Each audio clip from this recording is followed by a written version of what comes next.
All right. There we go. Look at that. Yeah, sorry about that. I had the I'm literally am trying something I haven't tried before, and that is um, running on Kick and YouTube at the same time, but through two different sources so that I can shut down the camera over here, or I can put up a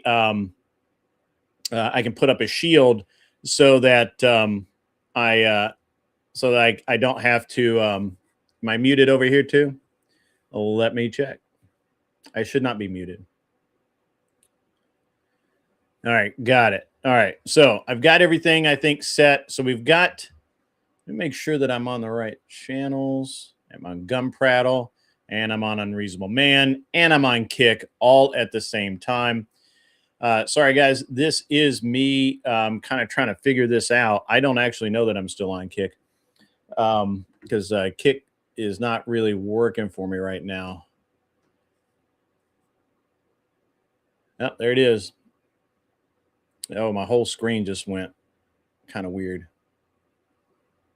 It's not. All right, so I can't be live on Kick. I can't do it this way and be live on Kick and YouTube at the same time. I'm going to have to figure something out.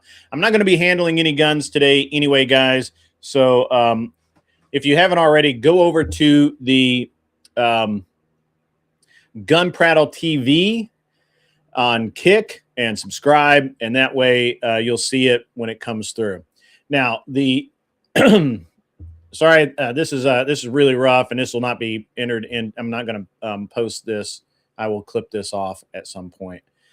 But what's up, How Long Nate and Doomsday? What's up? How Long Nate sends in a super awesome buddy. Thank you, How Long.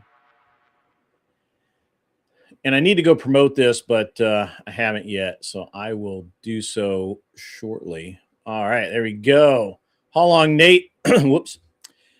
Yo Grid, perfect stream to catch you on. Last we talked, you said you would get me straightened out. So let's see it. What do you need to be straightened out on? I will help you. I will help you with whatever that you need to work with.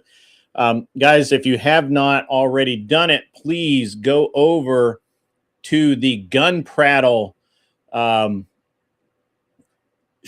link and become a subscriber over there. I'll drop that link now. So let's get it going on. All right, here's a link to Gun Prattle. That's the show that you are on right now. And that will be that'll be what we do with these gun prattles. So what we're going to talk about, we're going to talk about a couple of different things today. First, we've got to talk about this situation in Minneapolis with the guy, his concealed carry, and all of that stuff. That's really super important. A lot of people have been covering it. I saw Coleon Noir covered it earlier. Bluetooth hole punch is not up to standard. Apparently, my Bluetooth hole punch is not up to standard. What Bluetooth hole punch do you have? You can say firearm, you can say gun, you can say Colt, you can say whatever.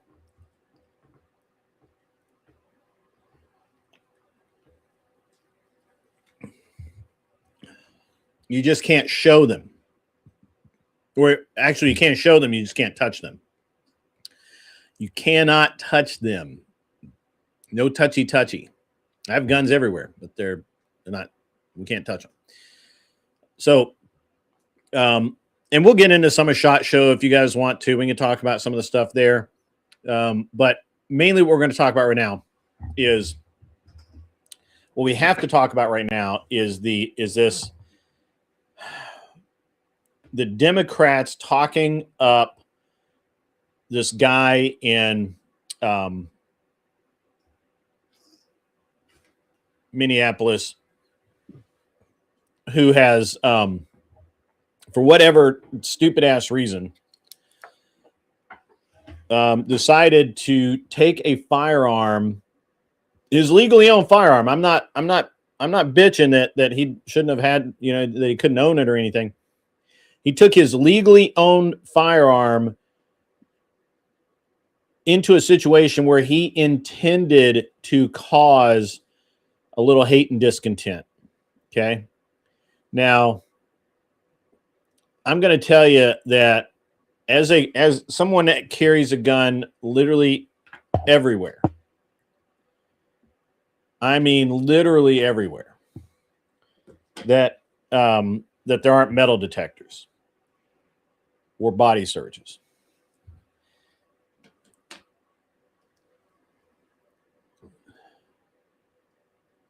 Google will not let me with my speech to text, but it's an old undocumented 9 that will not cycle without heavy loads.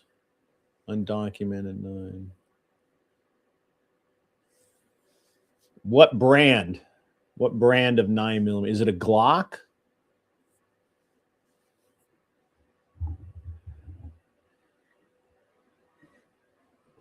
We can talk about that. I'm happy to talk to you about that stuff. At any rate, so this guy, Pretty, I've been calling him Pretty. I'm going to continue to do so. Apparently, Pretty, he carried his legally owned firearm. It's a SIG, a P320 combat, which is just an. Actually, I don't think I'm very curious if it's actually called the combat. My understanding is that it's a compact, not a combat. I can understand the discrepancy, but it could be. Looked like it was really well set up. It had an optic, a red dot, no big deal there. That's totally fine. There were some other things that he had it in a inside the waistband holster. Perfectly comfortable with that. So where do I think that he goes wrong? Okay, it's easy. It's actually really easy. Where he went wrong is he had this. Where he goes wrong is he involves himself with law enforcement. Now, I know that there's a lot of people like, well, that's no big deal. Why does that matter? Blah, blah, blah. Bullshit. Well, look, here's the thing. You just simply cannot walk up on law enforcement because while you're armed and not let them know. They're going to react negatively to that. He did not walk up to that officer and say, hey, stop that. Don't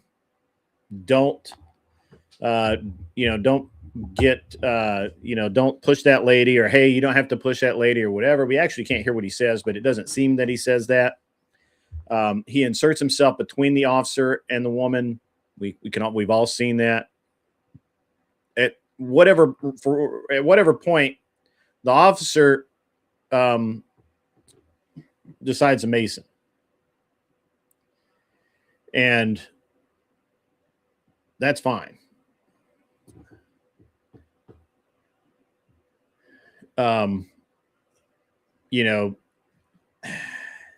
don't know if he deserved to be maced. Look, I'm not a cop. I don't work the streets. That's something also that you kind of fight in court, not on the side of the road. But at no point did he inform the officers that he had a firearm. Okay. That's probably not that big a deal. It's probably not that big a deal. It might be. It's probably not. Now, the real issue is him knowing that he is armed, knowing that he is carrying a weapon, extra magazines, which that's fine. I don't understand the fixation on the fact he had the extra magazines. Okay. I carry one extra mag with my firearm. I should probably carry two. I know people that carry two. Most people I know carry the um, the weapon with the loaded mag, and then maybe an extended mag or something like that as their um, backup. So what Pretty did wrong here, my opinion, is he went out there armed, intending to get in the way of law enforcement. And this is just a bad plan. It just is. And maybe it had worked out for him in the past. Maybe, in the past he had gone to protest or whatever, and he was able to be an activist and stay out of trouble and not get in, not get involved with these officers. But in this case, it doesn't seem like that was the case because he purposefully inserted himself into the situation. Okay. He could have continued to film from the street, and he could have, he could have just shouted at the officers to behave themselves. There were many, many things that he could have done, should have done, that would have not led up or been much less likely to have led up to what happened. Okay.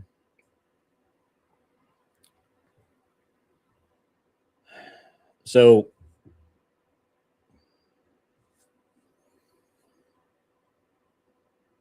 I've said this since the start. I've been watching multiple videos from multiple different creators, different news sources.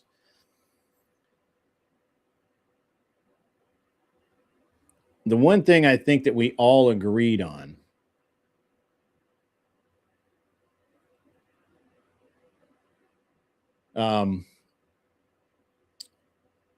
is that when you are armed, you ought not go and involve yourself with law enforcement, especially as a combatant. Okay.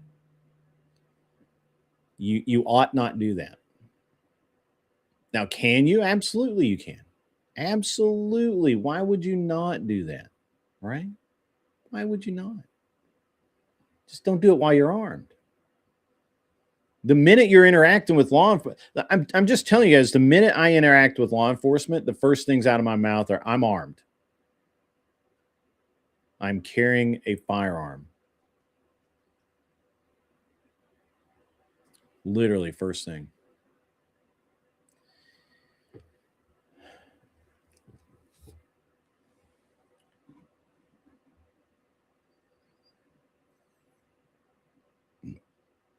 All right, so let's see. Hold on.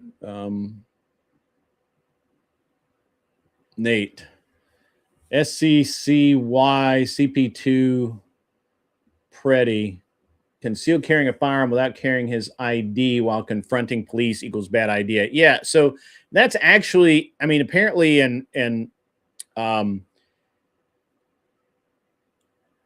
Minnesota, it's actually against the law, and it's a fine and a ticket, or a ticket, maybe a fine. I don't know. If you don't have your CCW and your ID on you, you need both while you're carrying your firearm. If you don't have those two things, by law, you ought not be carrying a firearm, and you will get a ticket if you were caught. Now, it also opens you up to other people doing really bad, or not bad things, but really aggressive things, like cops slamming you against the side of a car because they're trying to verify who this armed person who claims to be legally armed is, and if they are or are not, legally armed, because they don't know you.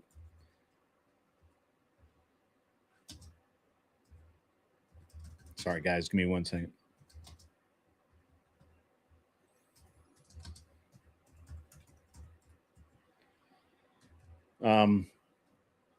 And I'm going to have to talk about, the political reaction to this stuff here in a minute, because I think that, people like Trump and some others in our government have made some statements. Hey, what's up, Orthodox guy? They've made some statements that I think are not only inaccurate, but they are absolutely insane to make. But let me say, they're insane, but kind of understandable why they're saying it. Guys, go over to the Gun Prattle channel and subscribe over there. The link has been posted. What's up, Bandit 848? How the hell are you, man? I saw you a little bit last night on the panel with Speakeasy. What I'm gonna do, guys. I'm getting ready to do like an hour-long kind of monologue about this petty issue and some other things. But for now, I'm just kind of getting my thoughts together and kind of ironing some things out. I welcome all input from the chat while I do this. I'm monitoring both the Gun Prattle and the An Unreasonable Man channels. I understand that not everybody yet is subscribed to Gun Prattle, but please go subscribe to Gun Prattle. Also, go subscribe to Gun Prattle TV on Kick. Go make sure you're subscribed and have your alerts set and everything, because a lot of times, if I'm going to be handling firearms, I'm going to go to Kick to do that. Okay. Anyway, so I saw that we've all seen the various news reports that where Trump says he doesn't like it that this guy was carrying a concealed weapon to the protest. Stand by.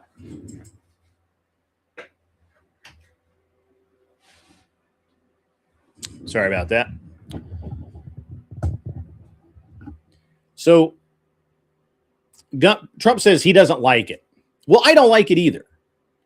Is it his absolute right to carry a firearm, his legally owned but maybe not legally carried firearm, to the protest? Yes, absolutely. That's his right. Is it the smart thing to do? Is it the smart thing to do? And it is not. It really isn't. And the reason it is not the smart thing to do is the same reason why I don't try and walk through TSA with anything gun related on me, because it's going to freak those guys out. But let's just say that that's not really a good reason, because he's legally, just because he might do a big deal, whatever. What's up, Bandit 848? You say you didn't get a notification for Gun Prattle? Bastards. Haul Long Nate comes in. Another thing that makes a difference is federal agents versus local or state police, different jurisdiction, different thresholds for acceleration of conduct. Yes, sir. You are correct. It is a much different standard of aggression when you're dealing with federal agents versus your local police department. This is also something that needs to be considered. But here's the real crux of the issue, guys. This is, I don't really care about anything else. Everything else is hogwash, except for what I'm about to tell you right now. And that is, if I intend to go cause problems for law enforcement, I'm not going to carry my firearm, legally owned or not. I have no way of controlling the actions of law enforcement. I have no way of knowing if I'm going to get a good cop that's going to sit there and let me yell at him, or a bad cop who's going to mace me in the face. I'm not saying the cop that maced the guy was a bad cop. I'm just saying that often happens. Now, at the same time,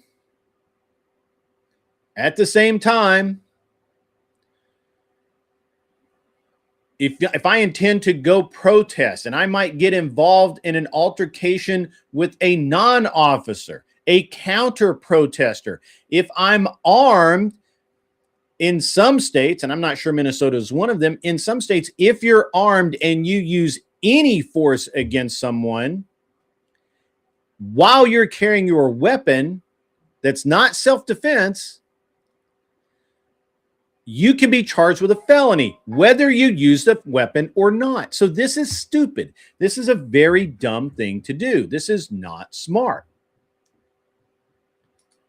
Right? This is just not smart at all. Can we all agree on that? That it's just not smart to go to a protest where there might be counter protesters and or law enforcement that you may have an altercation with. Does anyone think the smart thing to do is to carry your firearm into that, knowing that you're going to do it, knowing that you are going to go video, you are going to go harass officers, you're going to be blowing whistles, you're going to, anything could happen. Would you, as a responsibly owned American, carry your firearm into that situation? I'm not really sure that I would. As a matter of fact, most of the time, I carry wherever there's not going to be metal detectors. But I have gone into situations like I went to the state fair earlier this year. I got all the way to the entrance, and sure enough, they had, uh-oh, my camera froze. That is not a good picture.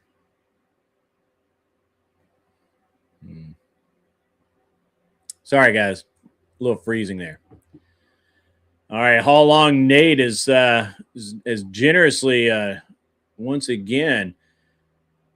Another thing that makes a difference. Oh no, I've already read that one. Okay, good, got that one. Threshold. Oh wait, hold on, maybe not. Early. Yep.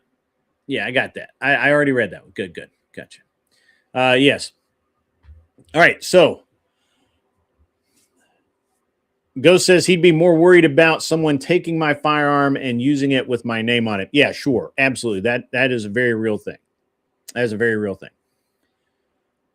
But again, and I'm not really sure that you I'm not really sure in Minnesota if this is the case, but in many states, if you are carrying your firearm and you commit a crime, even just a simple fist fight, misdemeanor, whatever, the fact that you're armed could push it to felony. Okay? That's bad. I just don't see any good argument in this guy's case for taking that weapon to the protest. And I've been thinking about this for a couple of days, because one of the things that that a lot of people they've been drawing a comparison to Kyle Rittenhouse. I think that's a bad comparison, but let's talk about that. Kyle Rittenhouse was not trying to be in the protest. He was away from the protest, where the protest path, right? He brought first aid. He had bottles of water. They were handing things out to people who were kind of fleeing the protest. So they were, I don't know, a few blocks away or whatever, a couple of blocks, I'm not sure. And they were protecting this property that was owned by locals. And all in all, he didn't set out to cause any problems. Now, obviously, he found problems, and he ended up in court over it. And he was exonerated because a preponderance of the evidence showed that he had a reasonable fear for his life, not from law enforcement, but from protesters and vigilantes. I'm not sure we can call them vigilantes, but we'll see.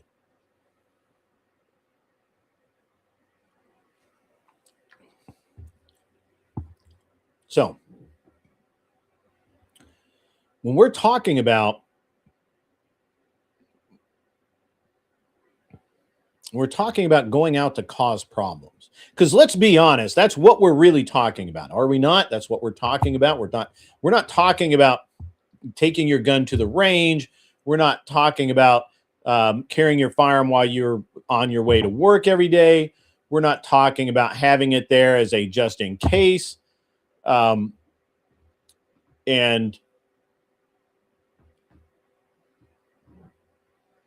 we're not talking about your normal routine.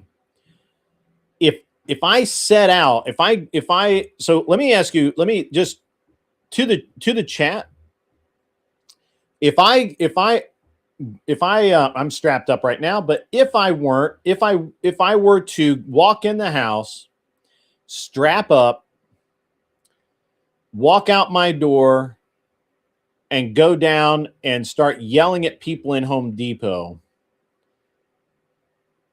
and looking for someone to fight. I just randomly picked Home Depot. I'm just randomly looking for someone to fight. I carry a sign around that says ban all corporations, whatever. I would be arrested for that. And it would having the firearm on me is an enhancement. It is. Now I'm armed. Viking Paradigm says, yeah, context is not the same, but anyone with media TikTok brain can't see and doesn't care. It's true.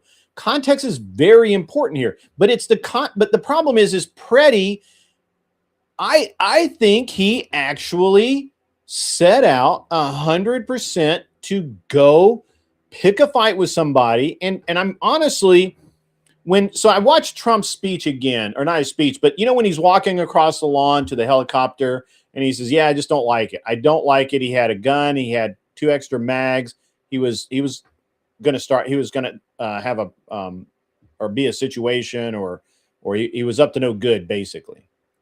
I agree with that. I actually really agree with that. Do I think Trump is wrong for saying that he should not take a gun to a protest?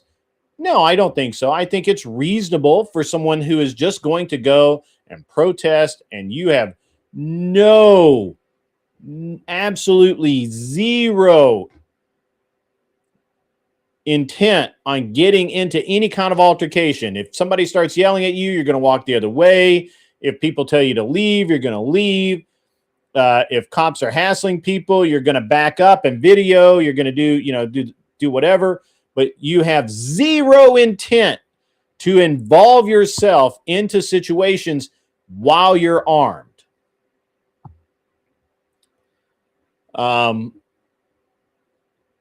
What do we call that? Right? What do we call that? Right? I don't know. I'll let you guys answer the question. I hope that anyone watching this on the VOD, on the playback later is, if you see this part, because I am going to edit this down once I get a good clean chain of thought here. I mean, you have to it just simply has to be the case that his bad decisions mean something. You're not allowed in this world to make a bad decision, especially while you're armed, and dodge all of the consequences. A week or so prior, Alex Preddy had an altercation that resulted in a rib injury. I wonder if this is why some of the people out there have basically portrayed this as suicide by cop. I don't personally think it is, but I can see the argument that it is, in fact, suicide by cop. Right? So I'm very interested in input. I'm very interested in your guys' thoughts, because I think I think my audience is and at least interested in guns audience. I don't think you're gun nuts or anything like that, but I'm the gun nut here. But yeah. You have a responsibility to avoid potentially violent interactions while armed, correct? Because you run the risk of being disarmed and it being used against you or others. I don't think that part is like factual, but yes, that is a consideration, 100%.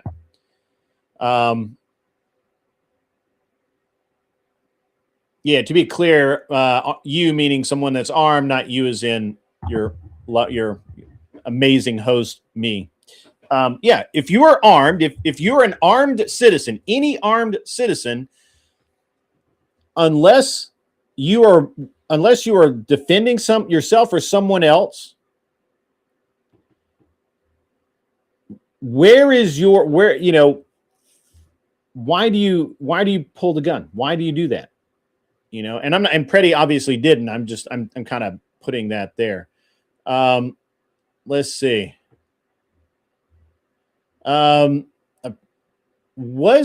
somebody document for me that I've got a claim here that Preddy was part of a paramilitary group.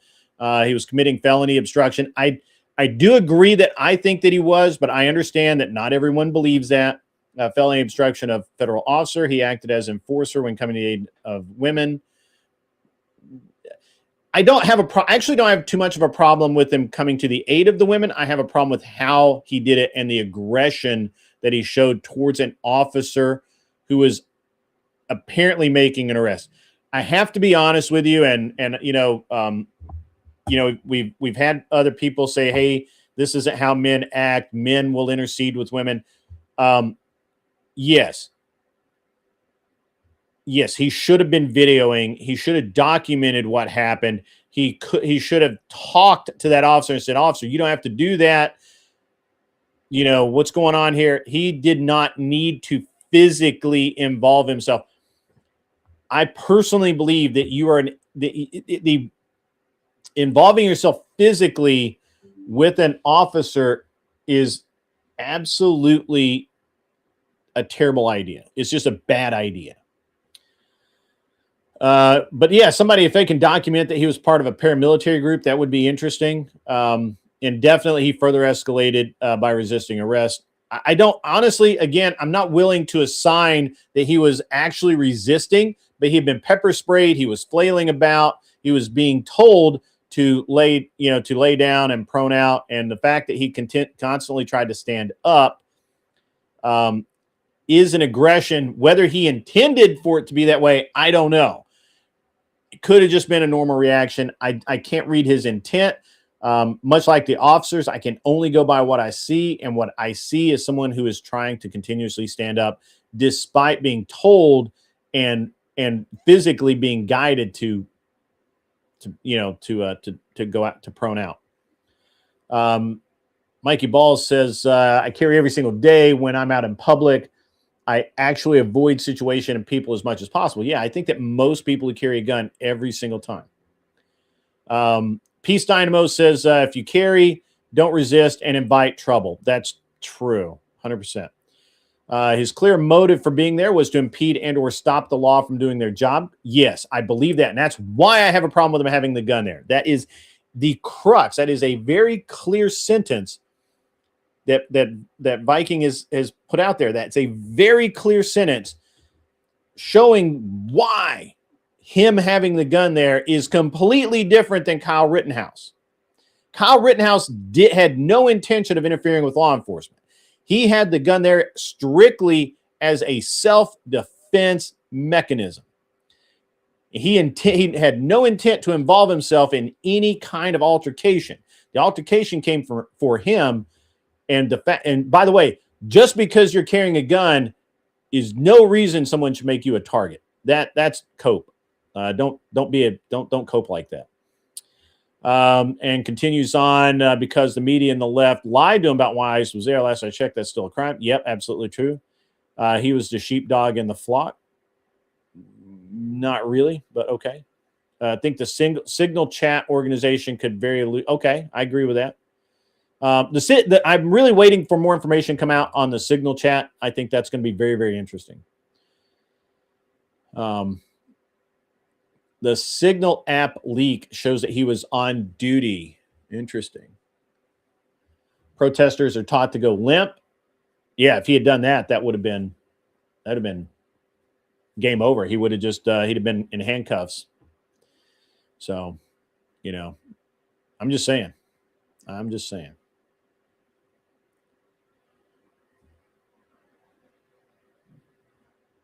So at any rate, it's a very interesting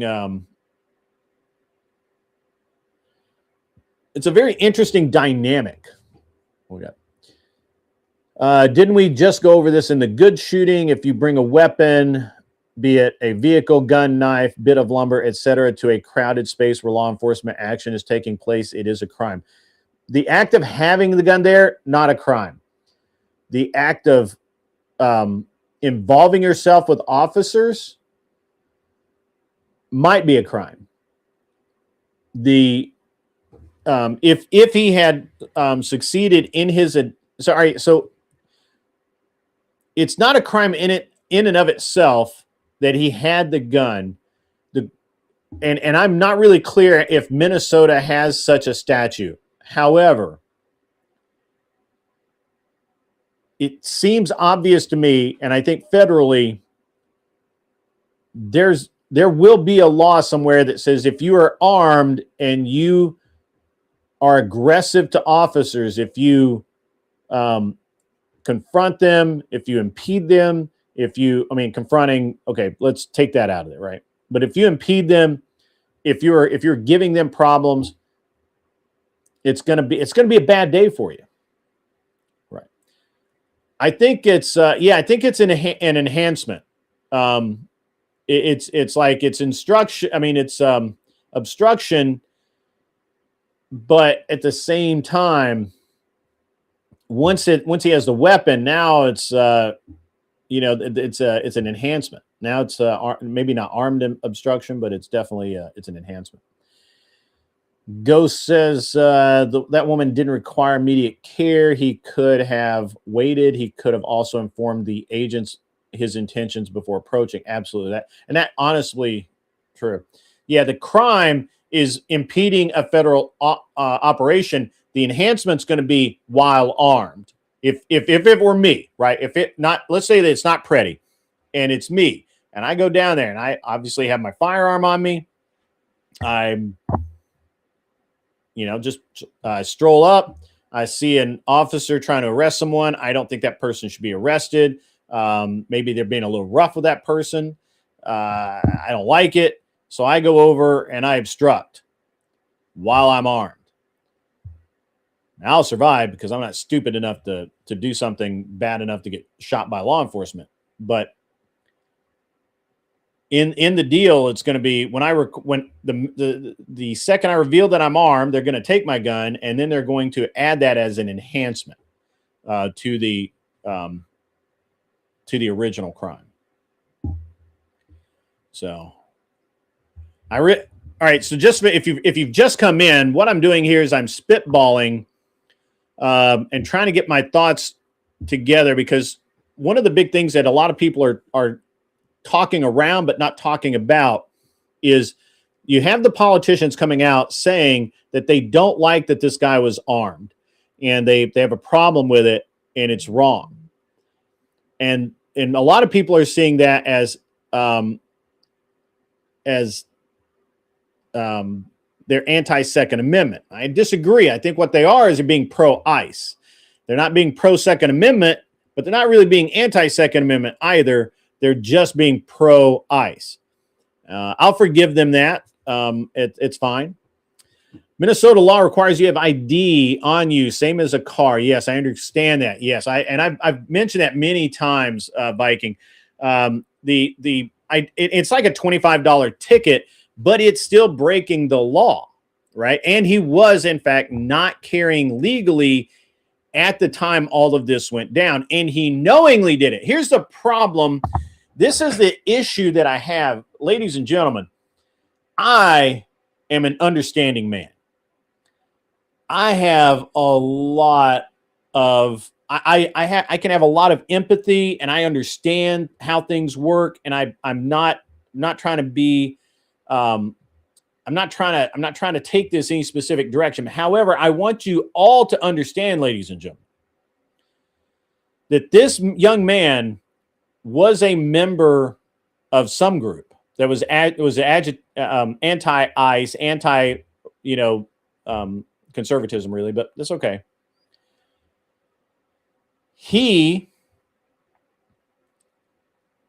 apparently was a follower of Antifa. I've seen some evidence of that. I'm not going to say 100%. I will say apparently. And one of the things that Antifa is known for is they do not they tell you not to bring your ID to these protests. It makes it harder for the law enforcement to ID you. If they ask you for ID, you say I don't have it. Then they run your name and all of that, and it may take, and they may just not want to fool with you. So that's a tactic that's used. Fair enough.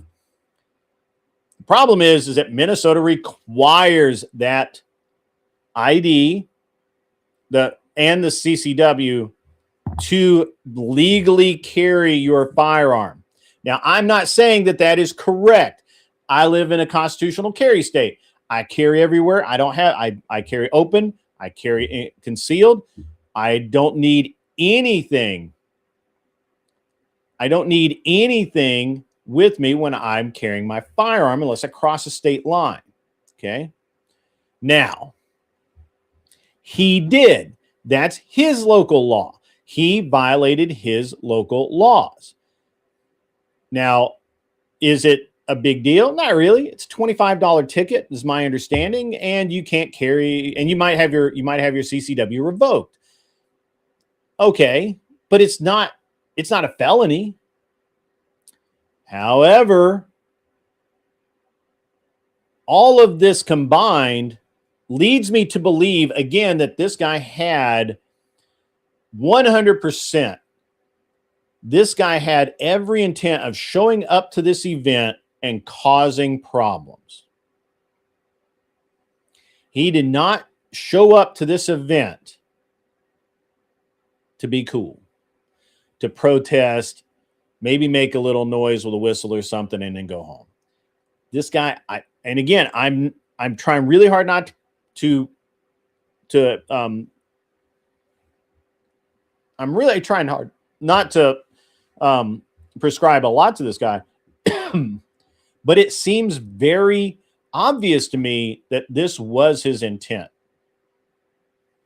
His intent was to go to this protest, follow these officers around while they're trying to effect searches with warrants and find people. And by doing so, he was therefore impeding and obstructing their operation while armed. Now, again, I never heard him say, "Hey, officer, I'm armed." He did not bring a medical kit like Rittenhouse. If he had one, he might have lived.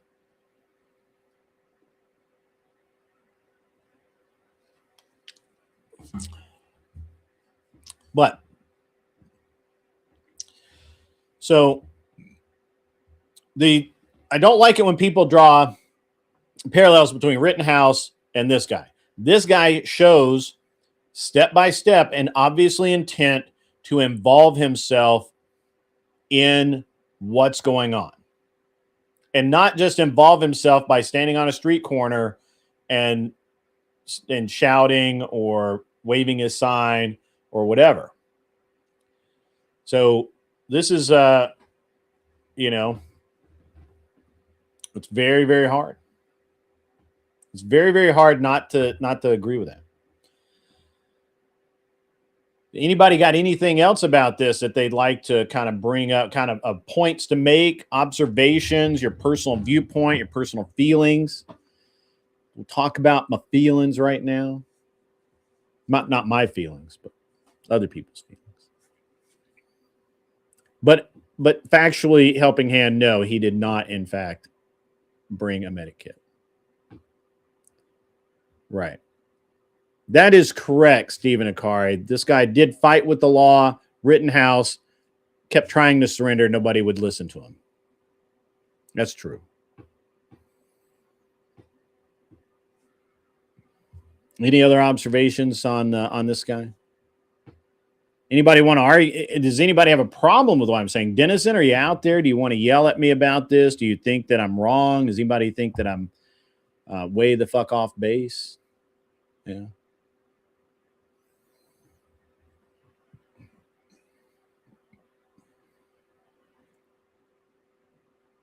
Correct. How long, Nate? Both. Here's the common ground between Rittenhouse and Preddy. The troublemakers are the ones that got shot. Have I seen any of the lawyer reviews? I've seen 3 different lawyer reviews. One was 100% Preddy fucked up. One was, I'm not going to make a decision. I'm just going to give you. I'm going to give you the facts. He ignored a lot.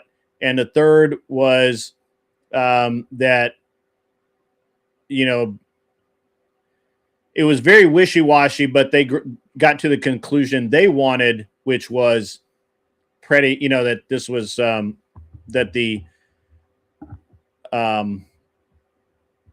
Border Patrol agents were not 100% operating within the Constitution. Yeah. Do you have something, Kung Fu Joe? Do you have anything on this that you'd like to add? By the way, if you're just joining us, this is on 2 channels because I have this is my Gun Prattle show. This is normally on a channel called Gun Prattle on Kick and YouTube. However, I have it on the Unreasonable Man channel because I need to grow Gun Prattle, and way more people come to my Unreasonable Man channel. So please go to Gun Prattle TV or Gun Prattle TV on Kick, and this link will take you to Gun Prattle. Please go and like, subscribe, do all of the things. Okay. Zach says we can debate his criminality till we're blue in the face. The bottom line is they, the left, don't care what laws they're breaking and aren't keeping score. That's absolutely true. They think they're revolutionaries now. This is more true than I think it ought to be, and it's interesting that you drew that comparison. Allegedly, the firearm Preddy had was a SIG P320. Literally everyone on that city block is in danger. Just kidding, SIG. Don't sue me. No, the SIGs aren't that. I mean, I just finished shooting my SIG. I just got back from the range, folks. I had a great day out on the range today. It was wonderful, and not on the outdoor range. It's still the Winter Wonderland over here. So I was not in the I was not fortunate enough to I was not fortunate enough to be on the outdoor range today. I would have, but it's like when I left the house, it was like 24 degrees or 25 degrees or something. I was like, nope, not this young man. So yeah. All right. Anybody have any other observations about this? This will be really good. I only have one left, but I've had a lot of SIG P320s. So we'll get into that. We'll start some real gun prattle here in a minute.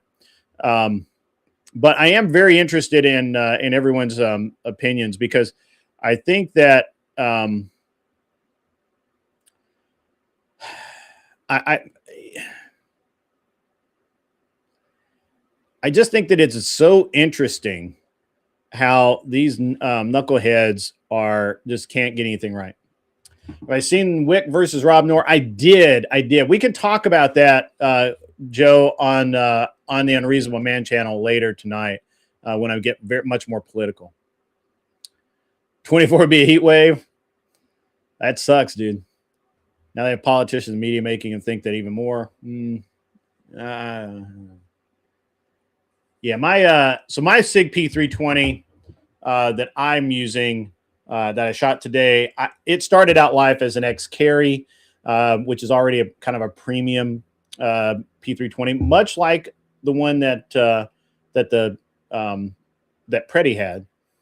It is since, I've gone through a lot of different versions of it. Right now, it's got a SIG factory X5 tungsten grip, or tungsten powder grip. It's got the X5 slide.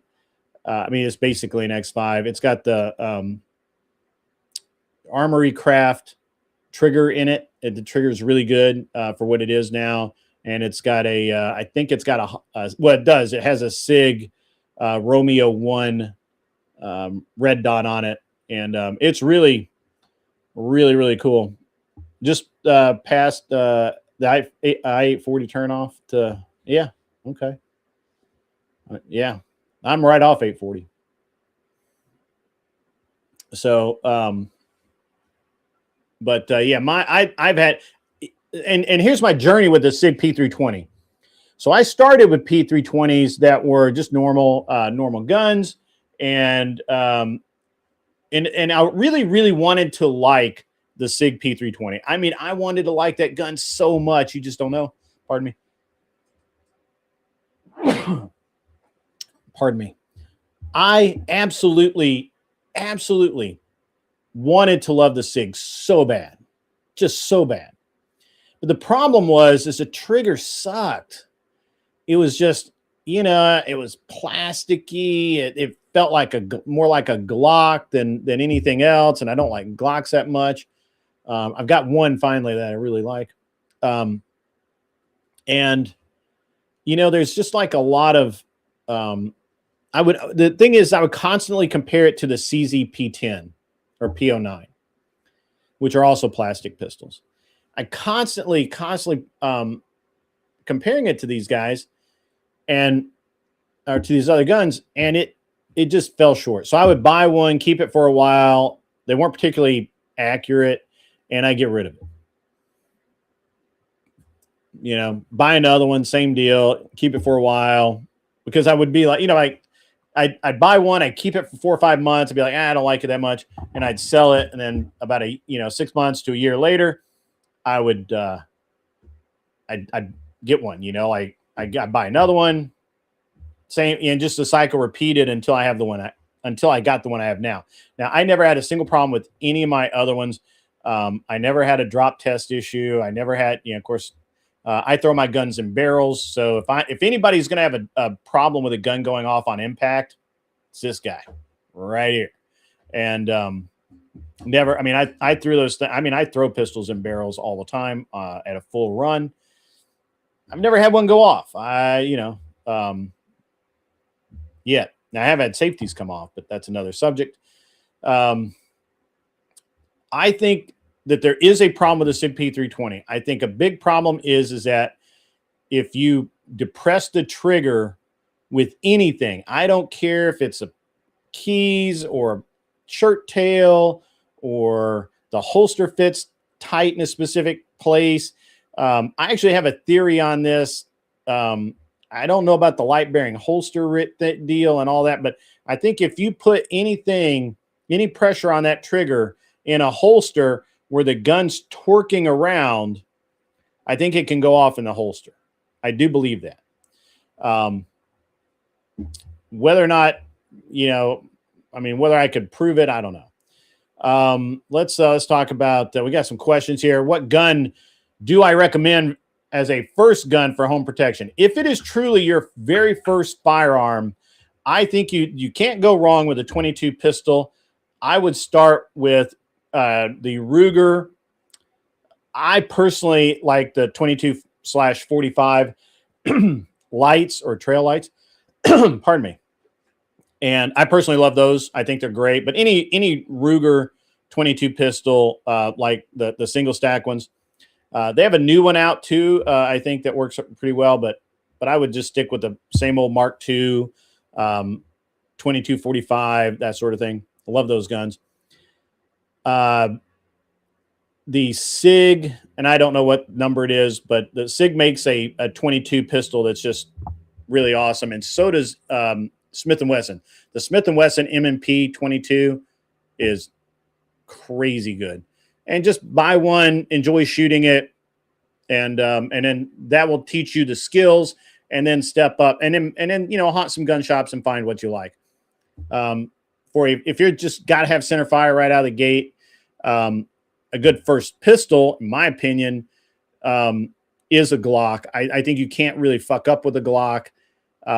They're going to hit it if they're weird. They have a weird grip angle. I don't like the grip angle, and I don't like the recoil impulse. There's a lot I don't like about it, but you can train around all of that.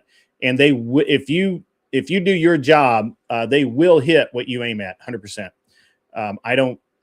There's no problems with their barrels or accuracy. And if you're just looking for a first gun in general, a lot of people will say shotgun. I don't think that's ever a good choice. Shotguns are, they have recoil. They're going to beat you up a little bit. You will never practice with one because of the, you're just not going to practice with one. My go-to home defense firearm right now is a very short AR with a suppressor on it. So make of that what you will. Oh, you did say for home protection. So for home protection, I would go with just a standard AR. If you can if you want to bump up for a suppressor, they're cheap now. Put a suppressor on it. Chances are, if it's truly for home protection, you're not going to have ear pro in, and there's no point in going deaf in your house. I would do a red dot. Very simple gun, the shortest one that you're comfortable with, and is legal in your area. Just any good, 16-inch or 14.5 with a pinned brake and suppressor on it, be fucking great. So that would be my go-to home protection gun, because you can't fuck it up. It's just really hard. I've got Hallong Nate says he is not a fan of how law enforcement treats constitutional carry, but these idiots showing up with weapons to confront federal agents in the course of their duty are morons. Yes, correct. Absolutely, 100%. I'm way behind chat, guys. I apologize.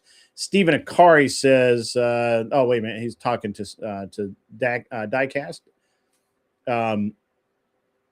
Yeah, they plan to lock us up if they win. Good luck with that, guys. What's my thoughts on the Glock Gen 6? I don't have any. I'm not a Glock guy. I have them because, everybody's got a Glock, but I'm not a fan. I think they're good guns. I don't have any. I think they're fine. But there's a lot of really good guns out there, and for less money. The Daria DA9, I think is what they call it, is sweet. And I like the grip on the Daria better than the Glock. So look into that. Yeah. Been a lot of misfire lawsuits. Yeah, and they've all lost. The important thing about the misfire lawsuits is they've all lost, because even when they hire an outside expert and lab to test these things, including the FBI, they've all come up with the trigger has to be depressed for that gun to fire. You can't get around it. And I mean, lab after lab after lab. So let's see. We've got Taurus went through this too. SIG will be all right, especially with law enforcement contracts. Yeah. Well, they've got the Army contract. Who gives a shit?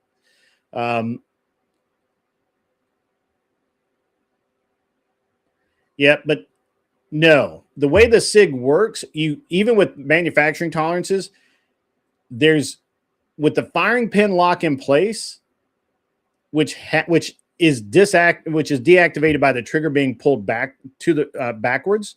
It doesn't take much, but in some guns, but the firing pin physically can't come forward unless a trigger is displaced. It physically can't do it. Why a 22? Yeah, the P322. Yeah. Oh, you have experience firing all kinds of guns? Okay. All right. Yeah. You don't own a Glock. The RXM is a great gun. I have one of those. It's a great gun. And look into the Magpul stuff for the RXM. It's coming out. It's really cool. Is the cleaning based on how much you use it? No, it's how much I don't use it.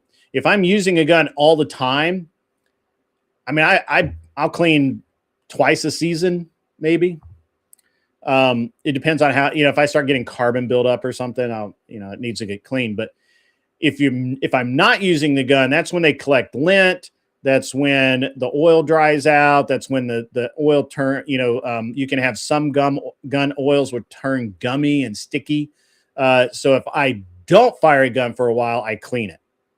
And then I re-oil it and I put it away. If I'm using that gun regularly, I almost never clean my guns. So, yeah, being legal is a very large concern when it comes to home defense. Absolutely. First gun, you have to start with a Red Ryder like we all did. Hey, you know what? I might have a picture. Let me see. I might have something for this.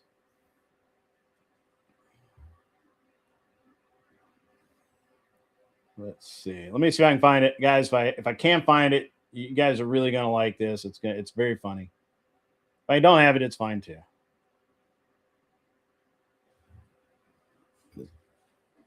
Change glasses. The Red Ryder. That's right. I'm way behind chat. You still have your Red Ryder? Isn't it Glock Gen 6? It can take switches. 100%. 100%. It wasn't even on store shelves when they were putting it.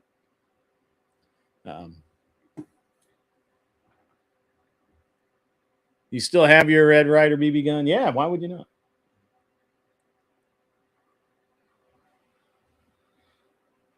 Why would you not? I have a great picture of I'll get, if I can find it, I'll throw it out there. Just bear with me. But yeah, so it's interesting. You guys have made a lot of really good points about Pretty and this whole happening going on. It's very interesting to me that we've gotten there. What do you guys think about? And I'm just kind of spitballing here, just trying to trying to understand everything that we're kind of talking about here. What do you think that when Bovino's talking about the guy bringing the gun and considering him armed, do you guys? So the way, I'm not going to tell you the way I read it, but how do you read what Bovino said initially? Because the way the libs project it is one thing. The way I see it is another. I'm very interested in how you guys see it.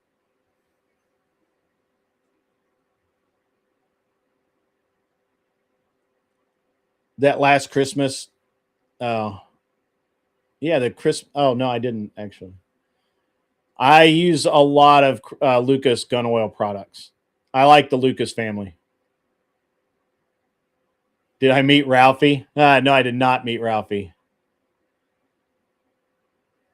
That talk is not helpful at all. Right. I agree with you.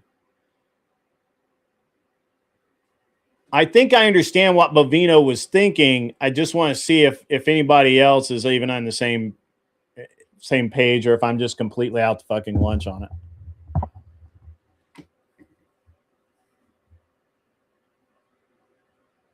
Because I have when he said it, I had like a knee-jerk reaction, like I'm sure most of us did. And then I was like, wait a minute.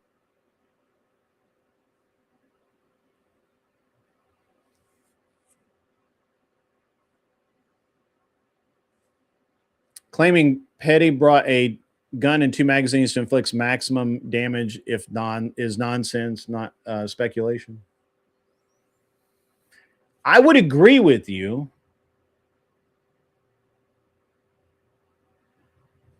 Anybody else? Come on, guys, give me something here before I throw my opinion out there.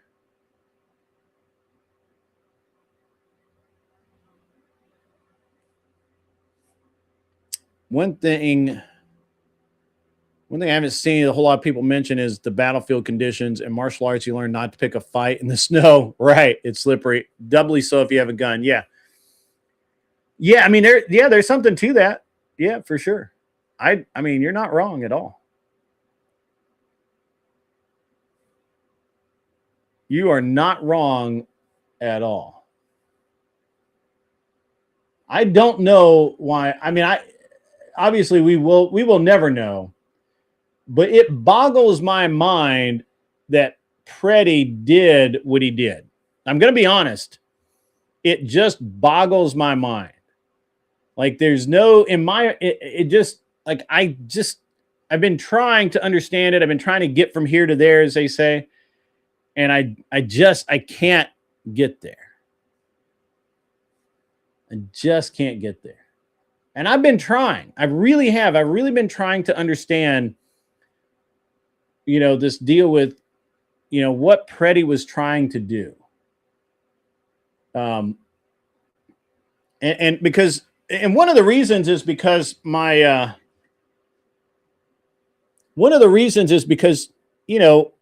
was kind of called out on the other night on, not being a,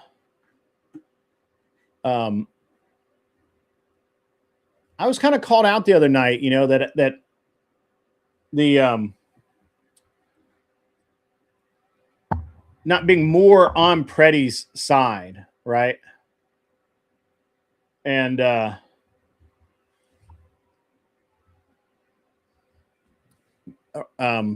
because, he was a gun owner, and I'm like, well, I don't agree with all gun owners. Second man could be attributed to intent. If one mag isn't enough for personal defense, what's a second mag going to do for you? I mean, I always carry 2 myself. It is somewhat odd to bring so much ammo to a peaceful protest. All right, so before I get in there, I got to show you guys this. Kung Fu Joe, my man.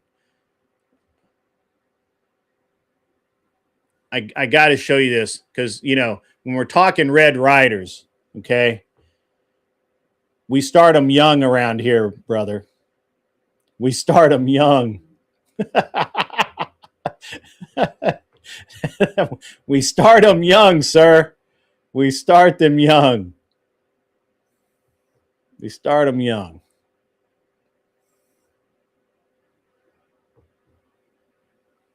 So, just thought I'd throw that out there.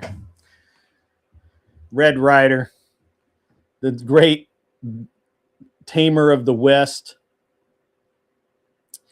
So here's my viewpoint on the on Bovino's speech. I think that, well, first of all, it's an ICE. You have to understand it's ICE positive speech, right? Like it's not pro gun, it's or anti-gun, it's pro ICE or Border Patrol in this case. Beyond that, you have to understand that I think he had already decided that this guy was up to no good. This guy went there to that protest to engage and cause some kind of disturbance and potentially harm physically Border Patrol agents. or acting as ICE agents. So,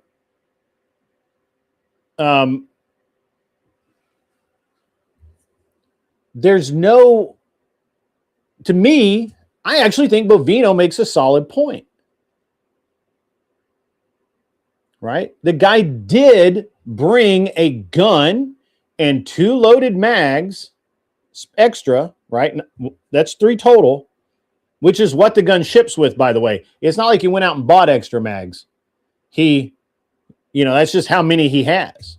It's how the gun comes. And to me, that does kind of frame in this idea that there was some intent there to cause problems and to be prepared,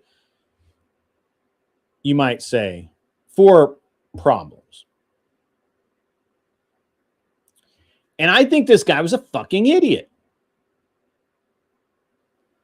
I think this guy was a complete moron. Not Bovino. I think Bovino actually makes a solid point. Oh, you like that, Kung Fu Joe? Yeah. What's up?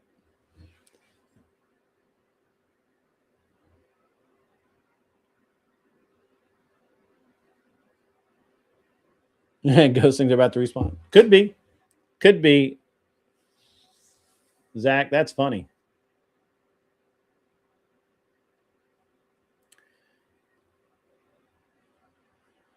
I don't know if I saw it. Do you think being a member of this Ice Wash group with elaborate communication?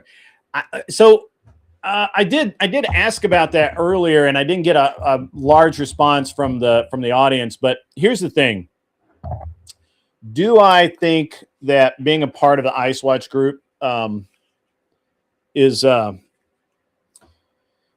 Ice Watch group a paramilitary group? I don't know. I don't know if they're used training with weapons. I don't know if they would fall under paramilitary. Any of the current definitions of such, they may. I don't know what kind of training they're doing. I don't know what anything. Right?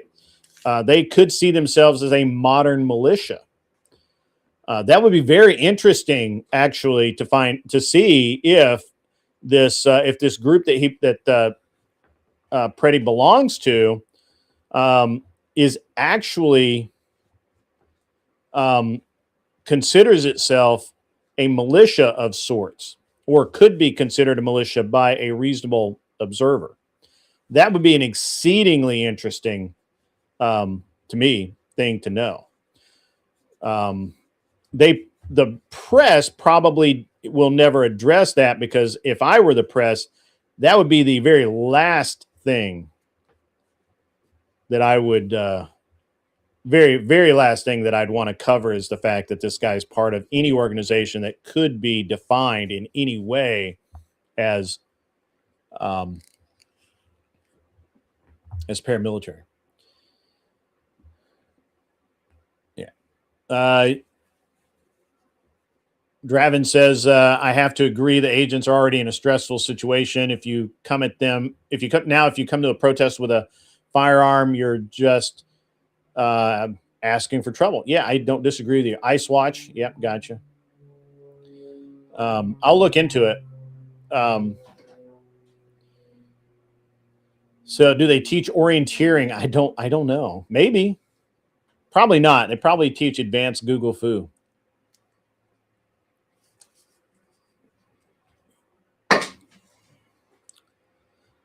Ladies and gentlemen, by the way, while we are not sponsored by them, I want you to understand that if you are a shooter and you need glasses, or you're like me and you wear kind of a weak prescription, mostly for reading, or normal reading glasses, and I have a prescription for reading glasses, and especially for shooting, if you need glasses to go shoot, you got to get Hunter's HD Gold. Brian down there is a wizard. They're an actual ophthalmologist. They actually make glasses on like in-house. They understand everything there is about shooting, to understand what kind of shooting you're doing and how to make your glasses fit. These are what I'm wearing right now. These are their auto darkening yellow tinted lenses, which are amazing.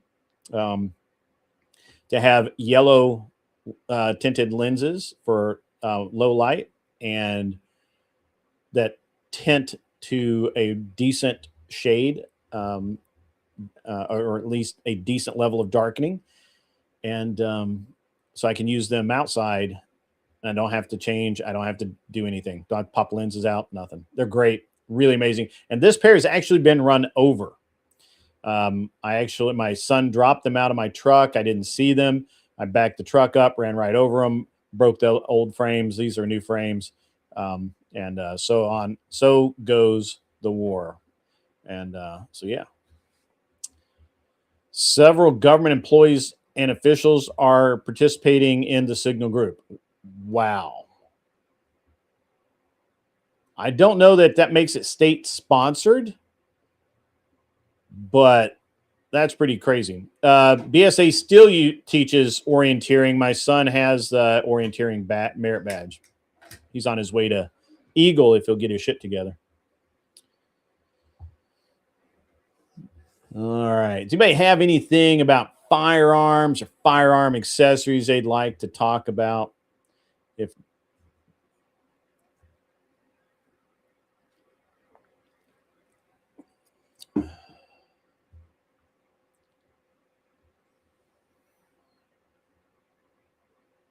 I've now watched, by the way, all of the videos for Petrie, and I mean all of them. And I've watched several different versions of it, as shown by Officer Tatum. I've watched. I just finished watching one from the what is it? What does he call himself? The civil rights lawyer. I watched it. I've watched the civil rights lawyers take on it. I've watched Coleon War's take on it. I've watched a bunch of different people's takes on this shooting. Some of them I agree with, some of them I don't. Some of them I agree with part way. I think a lot of people are being very lazy about it, and that's why I'm still talking about it in this way. Yeah. Militia, heck no. I just get together with 150 of my best friends and go plinking on a regular basis. Absolutely. And camping. Don't forget camping. Camping is a bonding experience for young men.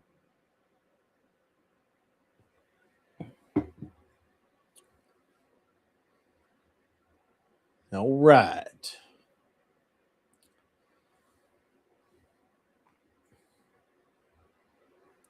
Yes, he's an Eagle. He's working towards Eagle right now. Yeah. All right, well, let's talk some guns. Let's talk SHOT Show and some guns, and then I'll fade back into talking about Pretty. Well, now that I've got my thoughts together on it, so it can be a nice little 15-minute segment that I can publish. Law of self-defense. Andrew Branca is the best in your humble opinion. I'll take a look at it. Send me a link over on the Discord. Yet nobody's changed my opinion on this. Yeah, nobody. So Flow State the other night was like, what color? What's your favorite type of boot to lick? And I'm like, well, I'm not a boot licker, but I understand that this guy did not get murdered. Now I'm going to double down. This guy did not get murdered. Look, we're America. We murk a lot of people. It's almost a pastime. I mean, in Chicago, it could be considered a pastime.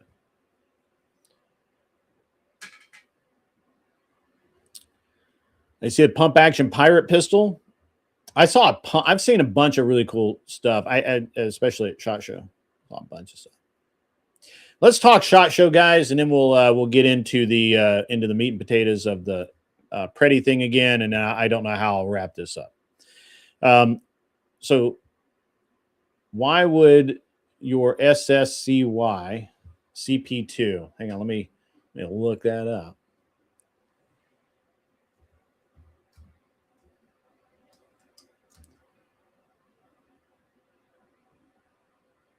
SCCY.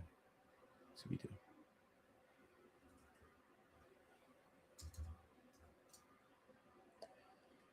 CPX2. Oh, I got this one. I understand.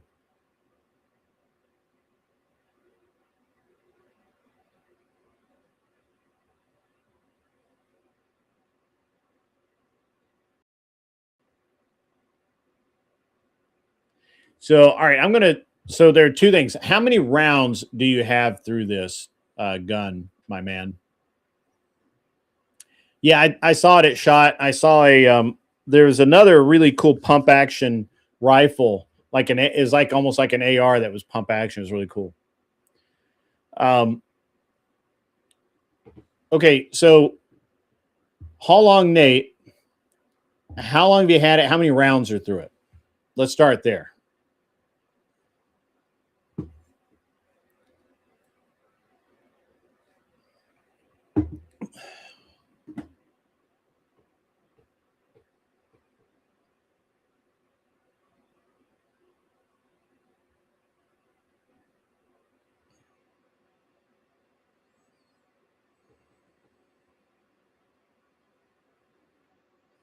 Also, do you have the Tiffany blue framed one? Just curious.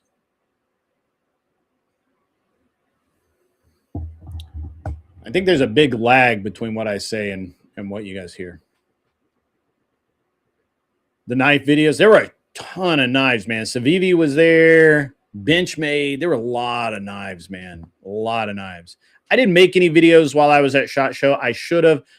I thought about it, but the problem is that the people that were trying to make videos this year at SHOT Show were fucked because the noise at SHOT Show was insane.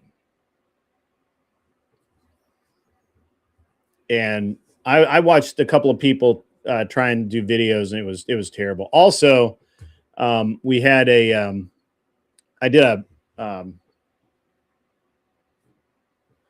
I sat in on a podcast every day, so I didn't really care.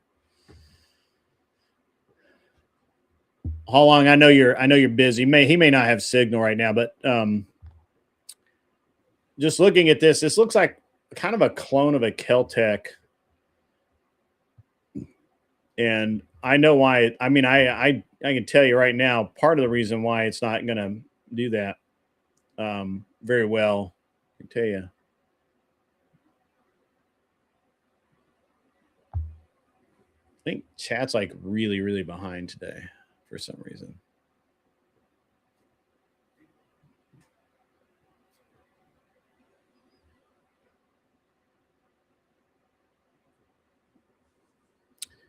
While he's doing that, let's talk about SHOT Show. So SHOT Show, there were a couple of things that I really, really liked at SHOT Show. First, the new Steyr, the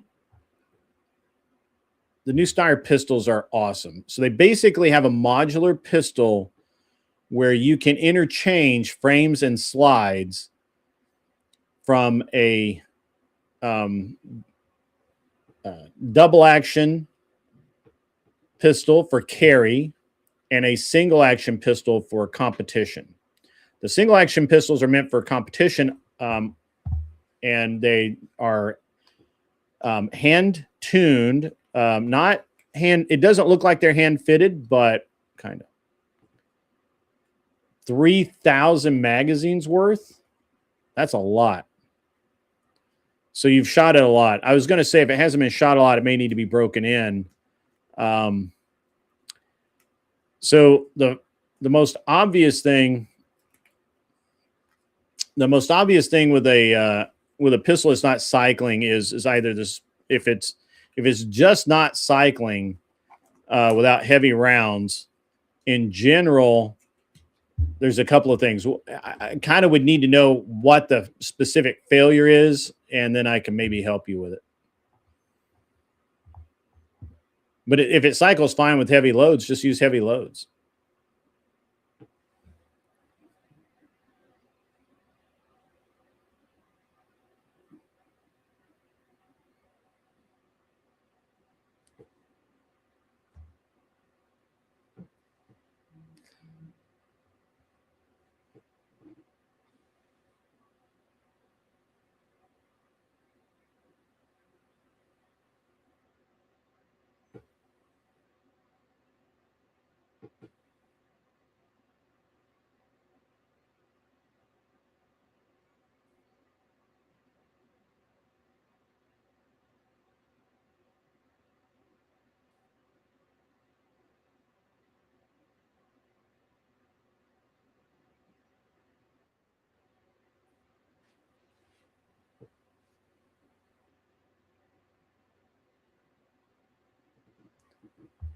the newer video. Okay, cool. Thank you.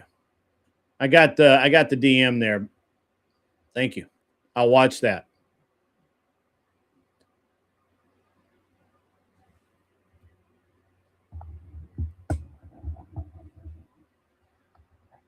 Yeah, 3,000 mags worth.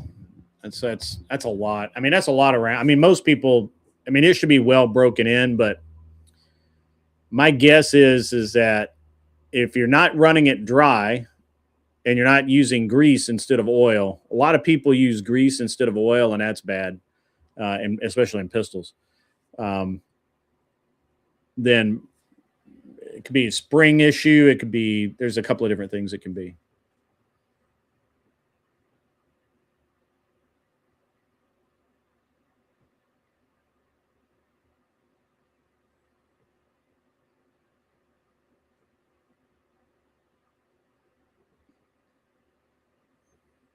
Yeah, well, no, that would be my guess. That would be my guess.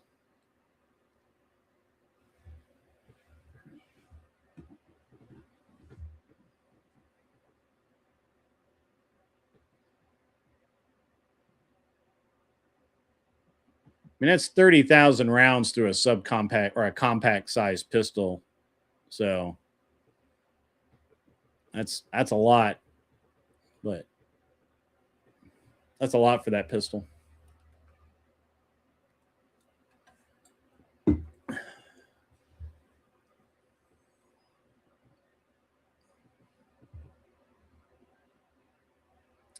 All right. Well, anyway,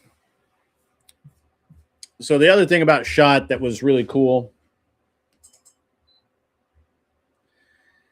Let's see. So the Steyr pistols were really cool. The single double action pistols, they have released the STL files so you can print your 3D print your own grips, which I think that's kind of bitching, kind of cool. It was the year of the suppressor. I said this the other night. There's so many suppressors there, it was crazy. There was a big caliber rifle that had a barrel that reciprocated, so it's like a short stroke action. And there was a lot of cool stuff. And a lot of stuff that's just normal. There was all the same clothing companies. There were all the same gear companies. There were all the same pistols, all the same rifles that we see every year. So, which is good. I mean, I kind of like that. Kind of like it. There was someone stabbed at SHOT Show. Now, I don't think they were with SHOT Show, but it happened in the lobby or something. Maybe not lobby. It's not the right word, but it happened in a kind of a public area, and it looks like it was two brothers, and one guy stabbed the other through the arm. Keep using the heavy loads than my friends do who shoot 45 do not like recoil. Okay. What you have that in 9 millimeter?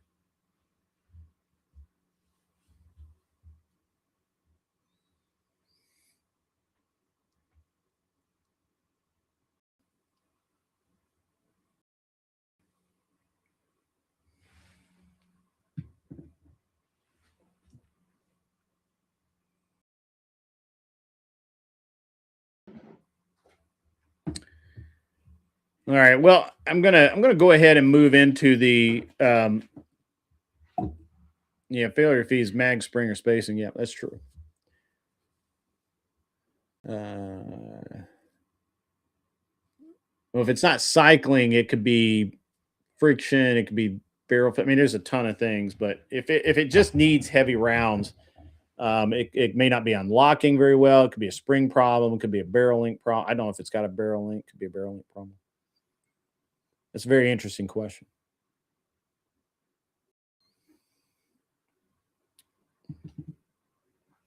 What else did I see at SHOT that is really cool? Well, let's see. Uh,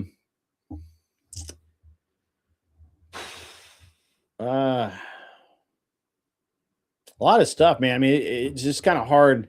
I like all the Daria stuff. Daria's new um, uh, Max 12 shotgun is pretty legit. It's pretty freaking legendary. Um, so look for that, especially in the future. I'm going to do something with them, I think, in the future.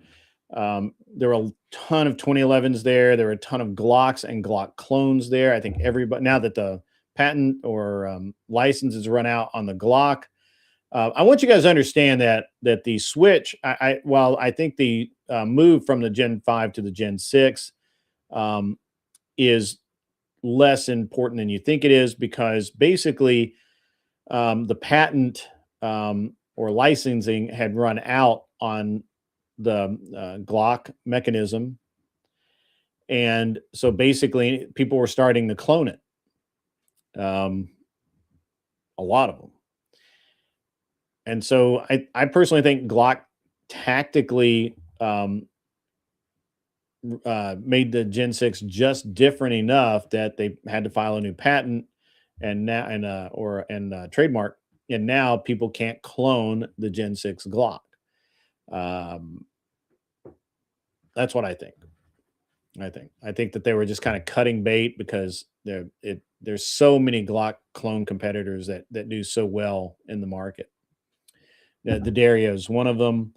The SAR 9 is legit. That's I didn't really want to like it, but it's pretty cool. The SAR 7, if you're looking for a metal carry pistol, SAR 7 is pretty legit. The EAA had many really nice pistols, but EAA had a collection of rifles and shotguns I think that a lot of us would really like. They have a they have multi-caliber shotguns. They have a and rifles. So they had a 308 and 12 gauge. Okay. And a 5.56 and I think 20 gauge. I don't remember. And then they had a 410 and 45 or something like that. And so you have a rifle barrel and a shotgun barrel. It's freaking awesome. And then they also showed a new EAA also has a new line of bolt guns. And one of them, the 308, had an amazing trigger for an off-the-shelf gun, especially a lower end off-the-shelf gun. I looked at a lot of side-by-side, or not side-by-side, but over-under shotguns for clay sports, bird hunting, that kind of thing. I came away pretty impressed with a company called Huge X. Legit, looks legit, pricing's good. The offerings from EAA, which are blue label, because Ruger's brought the red label back. They looked really good as well. I feel like that the EAA guns are going to do pretty well for starting or just occasional clay sport shooters that don't want to spend $4,000 on a shotgun.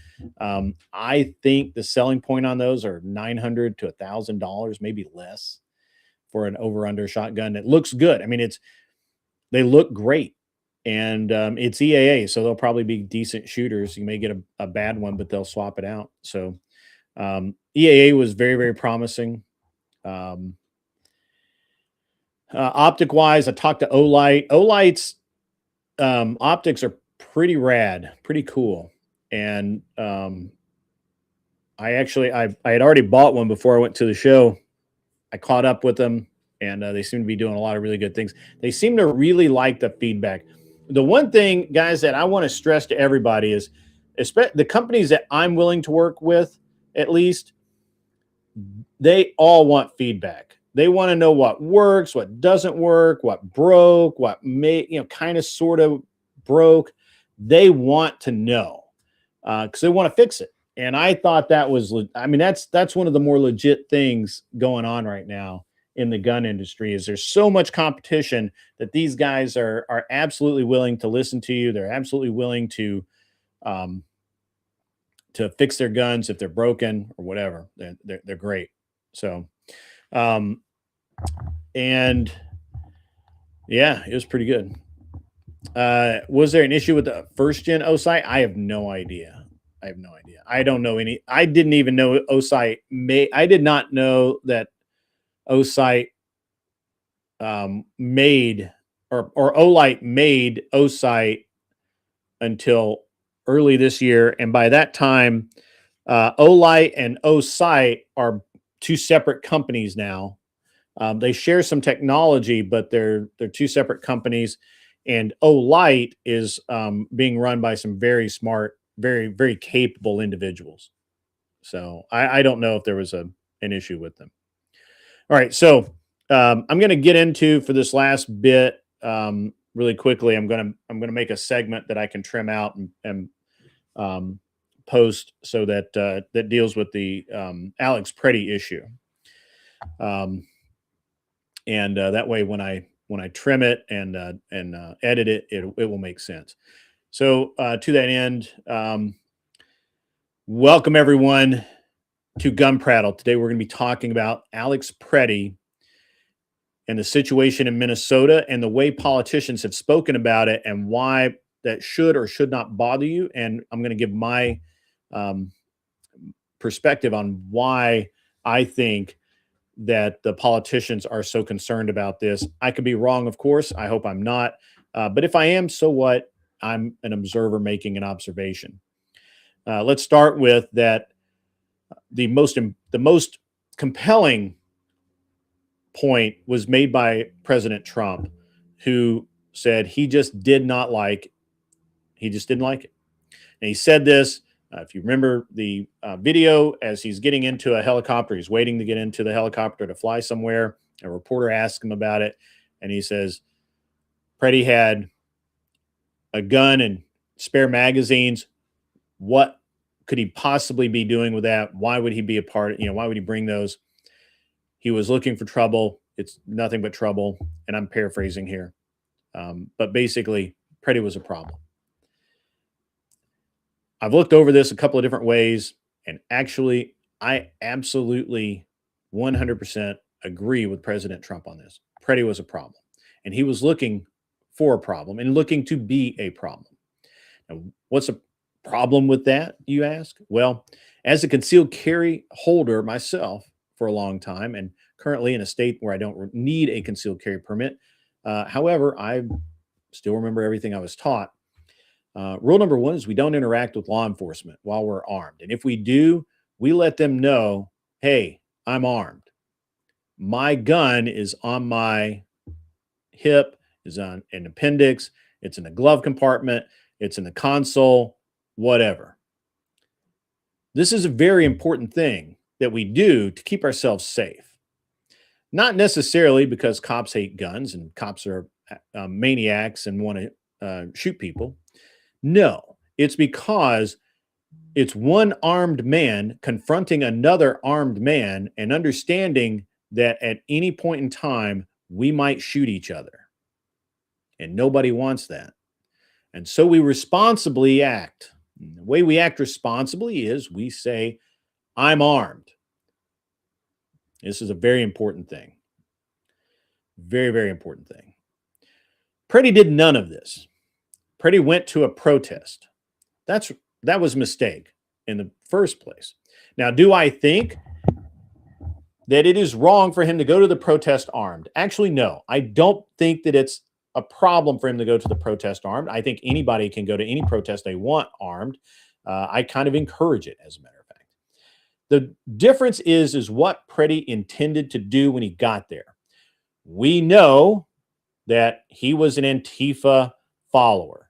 We don't know if he was part of Antifa. We don't know if he was part of the local group. We don't know anything about that just yet. And I'm not going to surmise. What we do know is he followed them, social media and other things. We know that Preddy himself has been in other protests. all appearances convey the idea to any reasonable human that Preddy, who left his ID and concealed carry permit at home, went to that street, to that location, to interfere and obstruct ICE doing their legal duty. Now, this is a very important thing. This is something very, very important to think about, because I don't care if you like it or not. If you obstruct a federal agent, that's a crime. If you obstruct a federal agent while armed, being armed is an enhancement to that crime. Yes, I understand you don't agree with it. Yes, I understand that there are lefties out there, liberals, centrists out there losing their minds right now because in their mind, I'm wrong. But I'm not wrong. And we all know that I'm not wrong. We all know and understand that this is how the world works. If I, as a responsible gun owner, go out today and I'm armed and I go pick a fight with a cop while I'm armed and I do not identify myself as armed, there's a better than normal chance of me getting shot. Now, personally, I think I could manage a situation in such a way that I wouldn't get shot. I don't want to try. So let's go back to where we started this. Preddy gets up in the morning, or maybe he didn't even sleep the night before. I don't know. But he decides to leave his house and he's going to go and interact with law enforcement officers while they perform their legal duties. It's already a crime. That's what he meant to do. You can say that, oh, he only meant to video. You can say that he was off to one side or whatever. Yes, at the start, that's absolutely right. If he had stayed there, there wouldn't have been a problem. We now know that his actual intent, let me back up. While we do not know for sure, it certainly seems like his actual intent was to obstruct the officers in the execution of their legal duties, serving warrants and arresting people. This is their legal duty. Interfering with an officer in the discharge of his legal duties and responsibilities is a crime. I don't particularly like that it's a crime, but it is in fact a crime.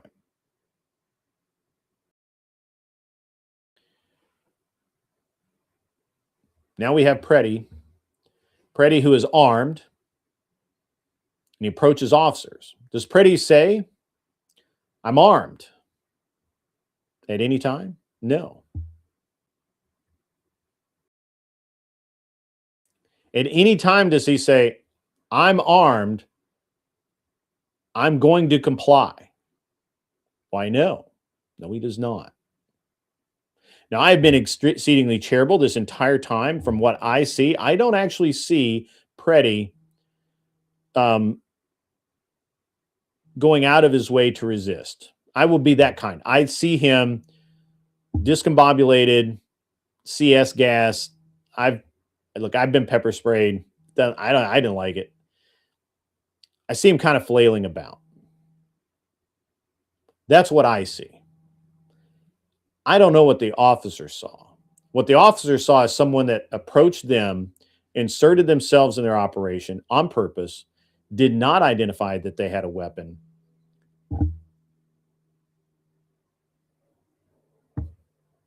That's what the officers are working with. The mechanics of how he got shot, I'm still unclear on. I've watched literally, I believe, every video. I have listened to many, many different breakdowns of this. I don't know that there are any that I 100% agree with, but I will stick to what I said originally. I think this is going to be ruled a justified or legal shooting. I believe that the officers are, while the officers could have been I don't know, somewhere else. They weren't. They were there. Preddy interacted with them, and this is what happened. It's a tragedy, but he could have been at home. He could have not chosen to carry his weapon. Now, this is important only in the fact that we have so many people saying that he was executed. That's not true. Let's just give up on that narrative. Stop it. You're better than that. You can call it abuse of authority, whatever. I can't get there, but maybe you can. What I can get, where I can get to, is that all of the politicians, Bovino, for example, saying this guy had a gun with spare magazines and he meant to cause problems. I'm paraphrasing. I agree with that. I think that that's true. I don't see anything that Preddy has done or does to make me think that he went there to actually peacefully protest.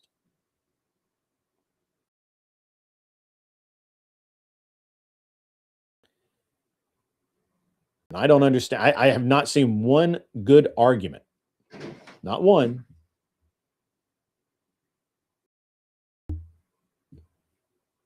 that would change my mind.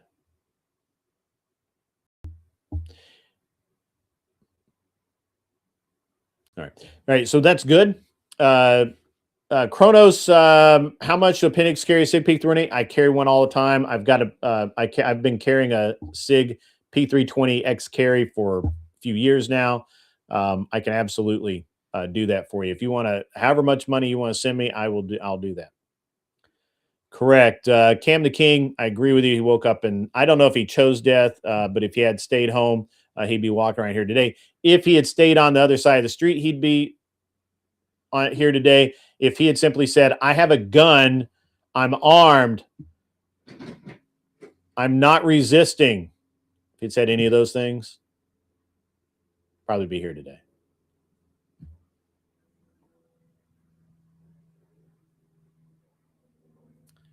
The mental gymnastics are impressive. No, they're not gymnastics. I'm simply clarifying. I want to make sure that I'm very clear in that segment because I'm going to cut that down, and it's important to do that. Yeah.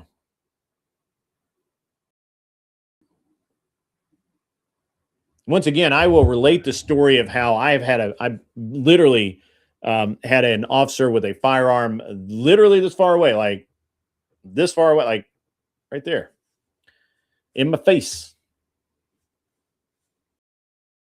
And I'm still here. And it was because I had a gun. Literally, the officer said, "You have a gun." I'm like, yes, I do. And I'm not going to reach for it. I think it's very interesting how many people are just absolutely stupid when it comes to firearms. Just absolutely out to lunch. If I have I literally, I go to the gun store and I know that those fuckers are armed. And every single time I go to like pull my CCW out to show somebody or to unload it, so I, because maybe I'm trying a different holster out or something like that. Every single time that I do that, I literally look them dead in the eye and say, "Don't fucking shoot me." I swear to God, I look them right in the eye. Don't you shoot me. I'm not drawing my gun. I make t-shirts. I survived an armed female officer. There you go. I did. And I got to be honest, the only reason I'm here is because I was the calm one. I was literally the one that was like, let's slow this down. Ronos 420 throws in $2. You're brave, sir. The ND grenade at leg or bits. To be honest with you, whoops, that was already up there. To be honest with you, no. The P320s only go off in very specific manners and only if the trigger is interacted with. So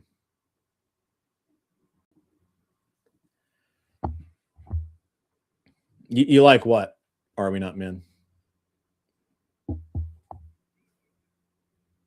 Also, by the way, guys, if you're not aware, if you were on the An Unreasonable Man channel, you were there because I am dual streaming to both the Gun Prattle and the An Unreasonable Man channel. Please go,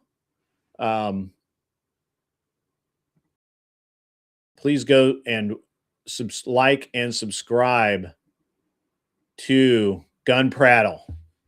And go over to Kick and subscribe to Gun Prattle TV, where that's where we actually handle firearms. Today, I'm just doing a show. We're going to talk about, I've been talking about a bunch of different stuff. But yeah, go like, subscribe, do all the things. I look like a member of Devo.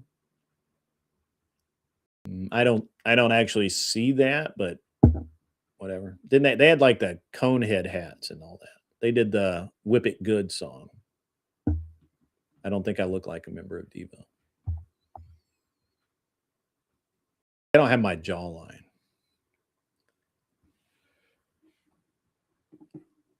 They just don't have my jawline.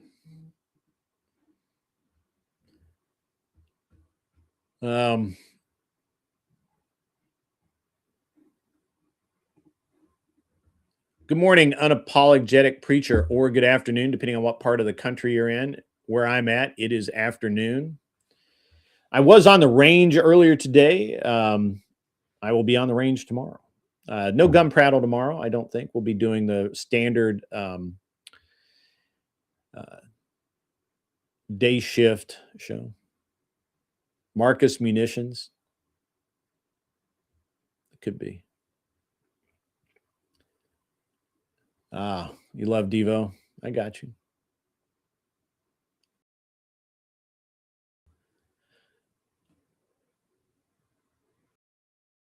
Compliment, not an insult. I didn't think it was an insult. But yeah, we've got a yeah, so that's the deal on. Does anybody else have any other input on Dear Mr. Pretty? Because I think I covered that pretty well. I didn't see that. I saw a guy make an observation that it was a lot of mental. What did he say? Stand by. I'll find it. Mental gymnastics were impressive. If you believe so, please voice your concerns.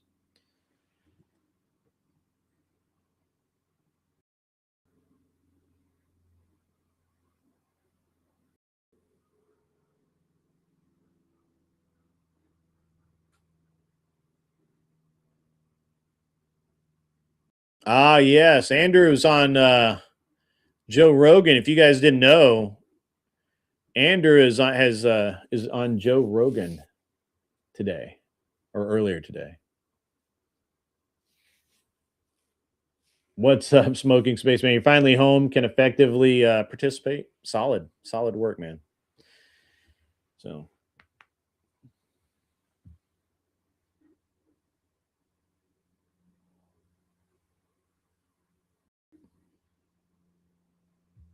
we're about 2 hours in. That's a little longer than I would normally go, but that's okay. So I have a question for everybody. Who has the best breakdown of the Pretty incident, do you think? I think it's close between Cullion War and Officer Tatum have the best breakdowns so far.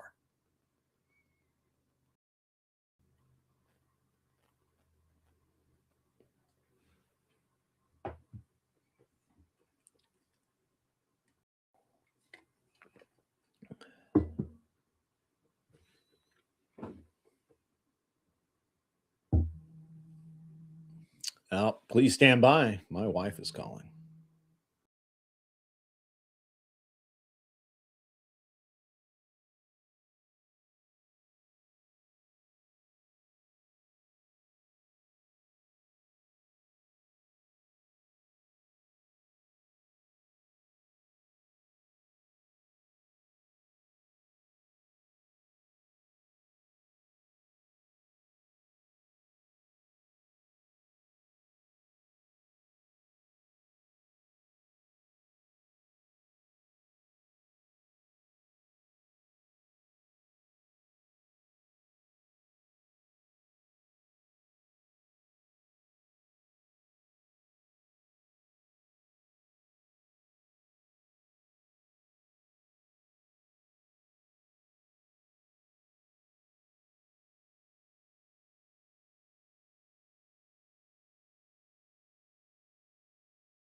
Sorry about that. My wife called.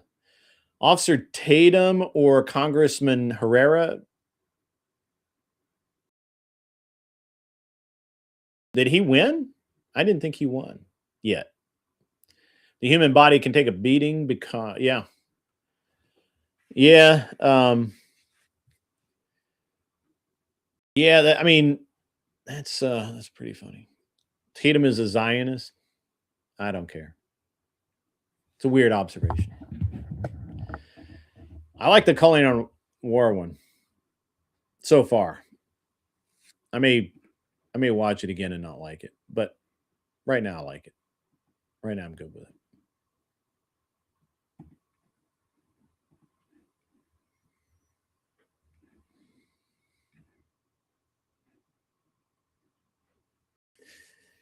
All right. Does anybody want to talk guns and want to come up and jump on to the stream for the last um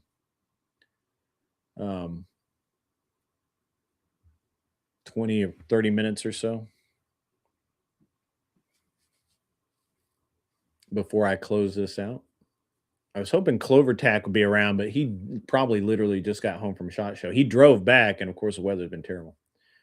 Virginia is pushing ahead with stricter gun laws, essentially making most semi-auto center fires illegal. Yeah, good luck with that. That'll get thrown down, and that's going to get thrown out in the Supreme Court.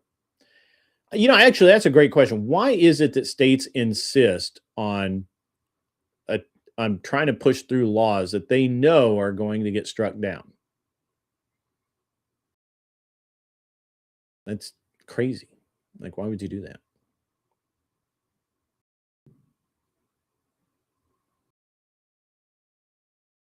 I mean, Virginia might be able to get it done though, because they do have kind of a mixed bag over there.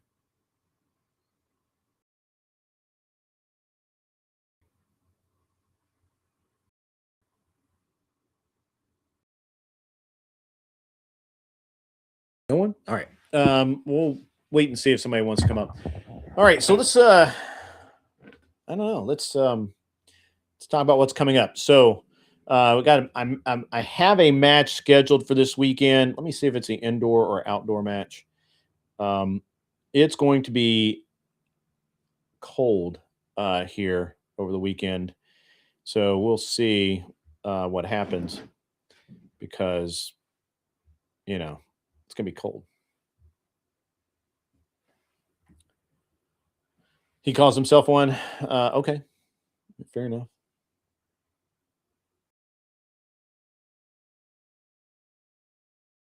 Yeah, go to the Gun Prattle channel. Go on over there. Go on now. All right, let's see. This weekend, it looks like I might be shooting at the Glock store. No, that's not true. No, that's not right. That's wrong. I'm on the wrong page. Sorry. Yeah, I got to get them watch hours up. We got to get um, we got to get the subs up, man. Might do a sub drive. I might do a membership drive. I might throw out some patches or something for members. I tend to differ to officers' opinion on these matters. I thought the whole point to have officers is so we can offload the intensive burden of firsthand experience and not all have to be subject expert. I kind of agree. Kind of agree with that. Which is also why I don't go messing around with cops. Sure, I've got a gun, so do they. But I'm not there to play cops. I'm just not. I played cops and robbers as a kid. So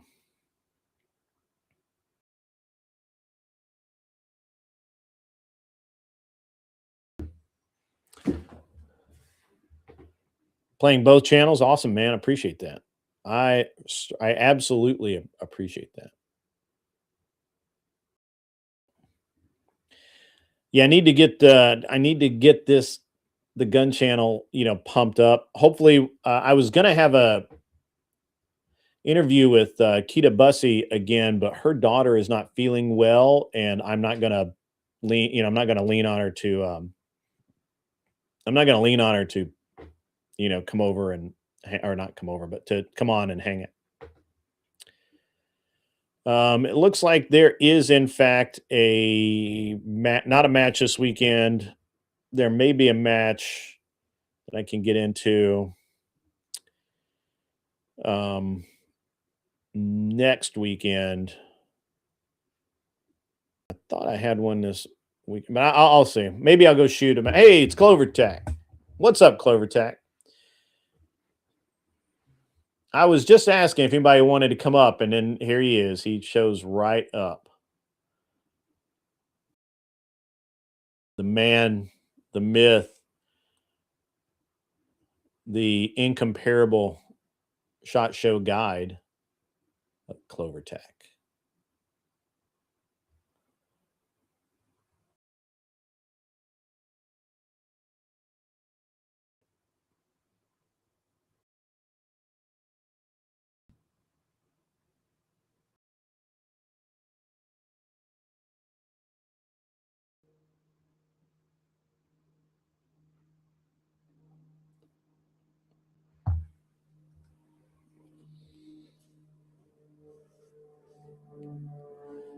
The Indian guide for SHOT Show, one might say. That's true. That's true. Need to test some new earbuds? All right. I sent you the link, sir. I haven't really made any SHOT Show content. I need to, but it's I went there to work. I didn't really go there to actually grab content.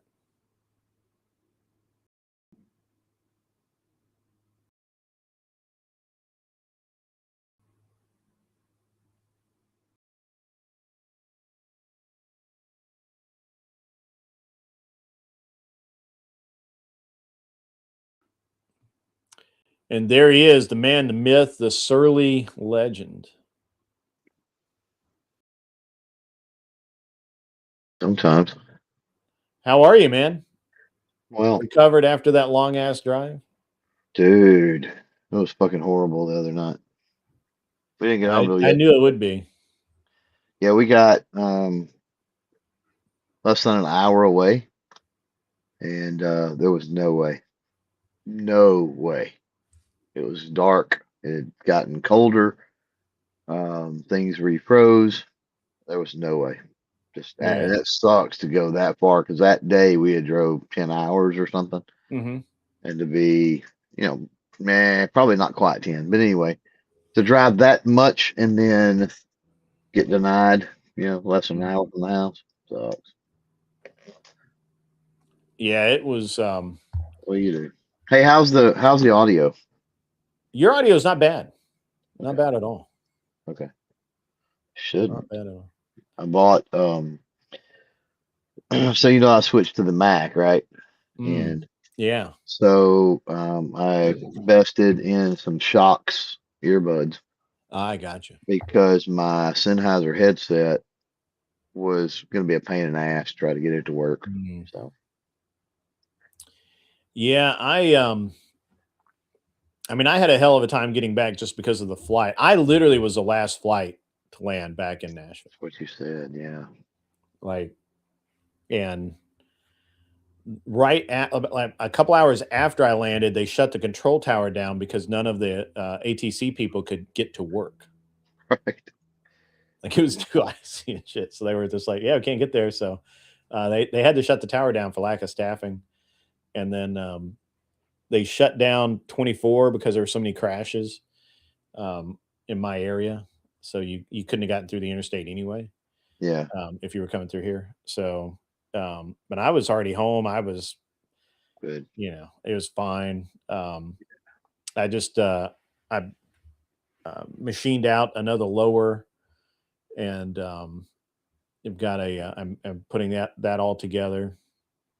And while I was over on the mill, I was doing some other small things that I think are cool, and made it to the range today. Today was the first time that I've been able to get to the range, or I guess anybody's really been able to get to the range. I guess they were technically open the last 2 days, but they didn't have enough staffing to actually run the range Right. because they had they only had like two. They need I think 4 people there where they need at least 3 people working the counter and 1 person in the range. And so they were like, if you were there, if you were a member and there was only 1 or 2 of you, you could shoot the range. But if there were more than, I think their policy is if they have more than 4 people on the range, member or not, they have to have um, a staff out there. So they weren't really Right. running the range. But today was first time everything seemed to be back on full, you know, full staffing and everything. So I got to the range, shot a couple of 100, almost 200 rounds. Nice. So Nice. yeah, it's pretty good. Um, had to just had to get out and about. And I was just I did a bit earlier about the Pretty shooting, Hmm. and it was basically um, more addressing the way the politicians seem to be looking at it, and why I'm not really that upset about it, because I kind of get where they're coming from. Right. So, but you've been a concealed carry holder a long time, right? Yeah. Yeah, Yeah, for real. 30 years yeah. We're in that same ish. boat. Ish. Yeah. Yeah. You know, when I first got my concealed carry permit, that I couldn't get it until I became a manager of the theater chain that I work for. Really? Yeah. Well, that You sucks. Well, back in the day in my town, I just had to be 21. But so I had to be 21 and I had to show that there was a reason I needed it. oh yeah, you had may issue, not shall issue. Texas has been shall issue since they've Yeah. started doing it. Yeah. So I had to go down and talk to the police chief Yeah. and basically tell him, hey, yeah, I carry large amounts of cash around for the Right. company, making deposits in the middle of the night, and I'd like to have a firearm. And they're like, yeah, Right. okay. So, um, but yeah, and so they actually took I think um, all of the concealed carry stuff now is with the sheriff anyway. They don't deal with the individual city police. So it's Yeah. and that we don't even have um, county carry permits or anything like that anymore. Everything's state. Mhm. So Right. and Yeah. you don't need it. If you want to go out of state to somewhere else that actually honors. Yeah, because you guys, it doesn't act as the Knicks, right? Y'all have a secondary check, right, for buying when you buy a Yes, gun. Yeah. yes. So I'm not even sure that we do Knicks, because I think, and Well, you I have to, because that's a federal thing. yeah, but we definitely do ticks. Yeah. Well, you definitely do Knicks because it's Yeah, again, that's federal, and the and 4473 is a federal form, so yeah, so the it's states it just it seems to piggybacking off be of it. just exactly like the way Colorado works, which is, Mhm. and I hate this too. This is something that I would love it if somebody would take this up as an issue, because I think this screws firearm owners. So let's say that I come into your gun store, Clover Tack, and I want to buy a gun, and if you only run me through Nix, everything's fine, because Nix doesn't care about parking tickets. Nix doesn't care about court cases, Right. civil court. They don't care about anything. All they care about is if you've been convicted of X, or if you've been charged with X. That's it. They don't care about anything else. But Colorado's deal, and and here in Tennessee with ticks, they do a state level check. And so if you have and I don't know if this is a case in Tennessee, but in Colorado, if you have unpaid parking tickets, um, if you have a bench warrant because you didn't even know you needed to go to court, if you have anything, Yep. you're denied. And it's That's really the sad. bad thing about a state system is it depends on how that state system is set up, right? Yeah. If it's set up shitty, it will fuck you over. Yeah. So Yeah, I've been very unhappy about that for a long time, and as you should be. it costs more because all right, so um, when I used to buy guns here when it was Nicks only, Mm, it was a $10 charge. right.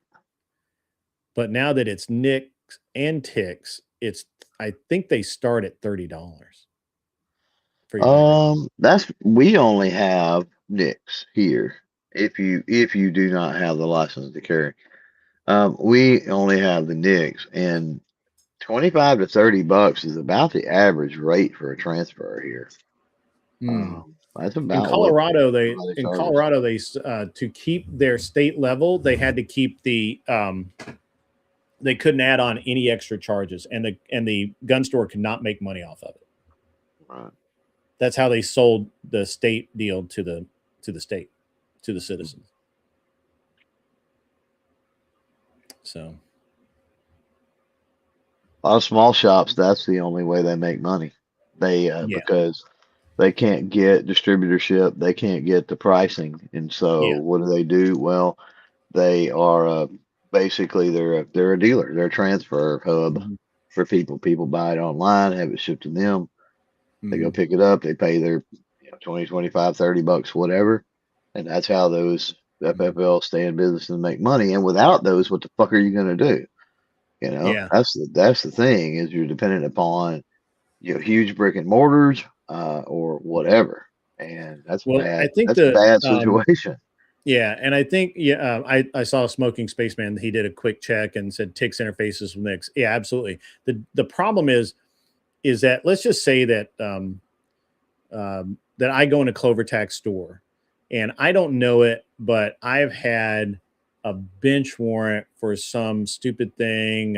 Somebody sued me, and I didn't go to court, or um, I had a mandatory appearance on a ticket, but I thought I just needed to mail it in, or whatever. And whatever happens, right? This does happen to people, Yeah. and I don't know it, right? Like or maybe I do know it. Maybe I'm one of those people that are just kind of like, yeah, it doesn't really matter because I haven't paid my child support and I've got a court order out for me, whatever.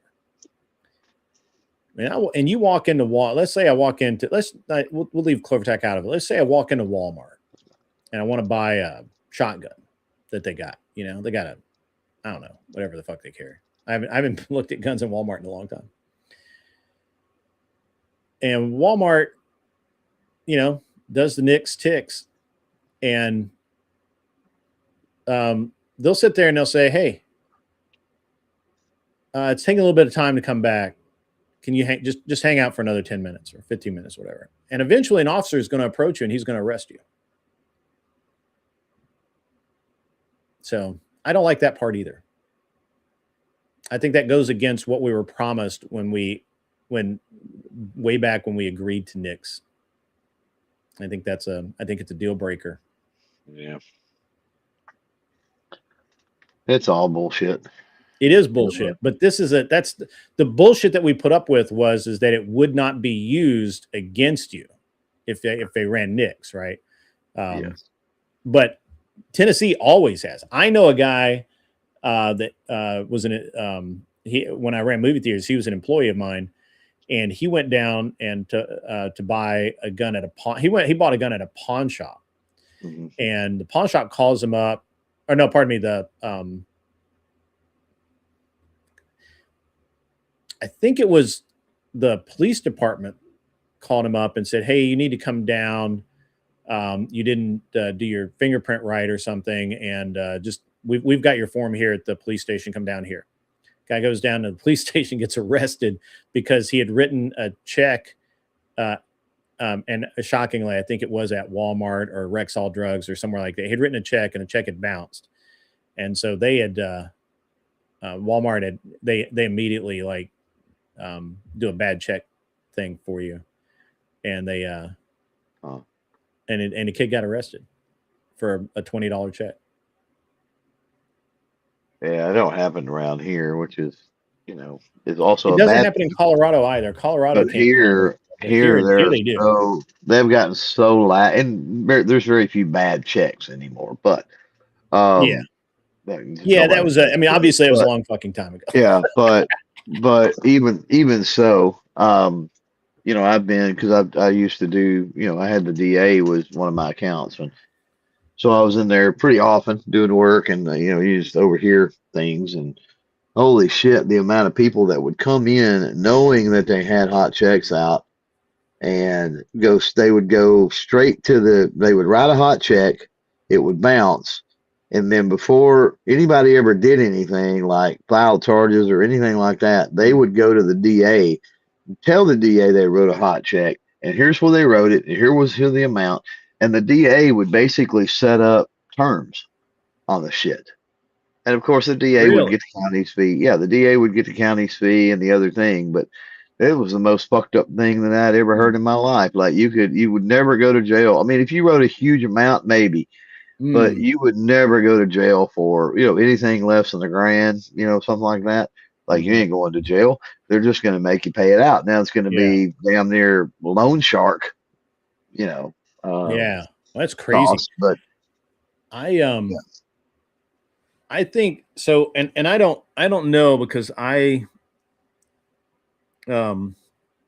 I don't think I ever had to deal with this, but the I remember when I was in college, the rumor was is that like Walmart at that time was one of the companies that would they just there was like zero room there, right? Like if you wrote a bad check at Walmart, you could just expect um, that not they would the minute it came back to them, they just went ahead and filed charges against you. They didn't wait. They zero fucks, right? So yeah. Unapologetic preacher says there was a time in this great land where you could go to Walmart at 3 a.m. and buy a 6-pack, a shotgun, and a live lobster. It's true, and it used to be that you could buy ammo 24/7, and I that's actually caught me out a couple of times because I didn't realize that they had changed that, and I went to buy ammo in Reno at like 6 a.m. or something, 7 a.m., and they were like, "Yeah, we don't sell ammo until 8 a.m. or some shit like that. They have to have a specific manager in to open to sell ammo." I yeah, didn't know that. they got to have the keys to the thing. Is the Yeah. Yeah, Well, it was, the, I think they had the keys, but to actually sell it, they have to have a manager with the permit or whatever. That was in Nevada, so I don't know. I get around, man. I get around, and I can't keep all these laws straight either. But when I was at the gun store that with the range that I shoot at one day, they were talking about how they've had multiple people arrested at their after filing their 4473, right. and they'll just and all that happens is it just keeps saying.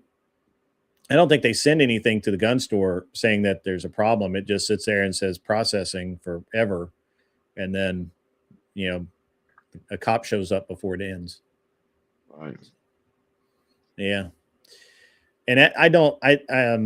Now I was like 18 when the waiting periods went in, or 19.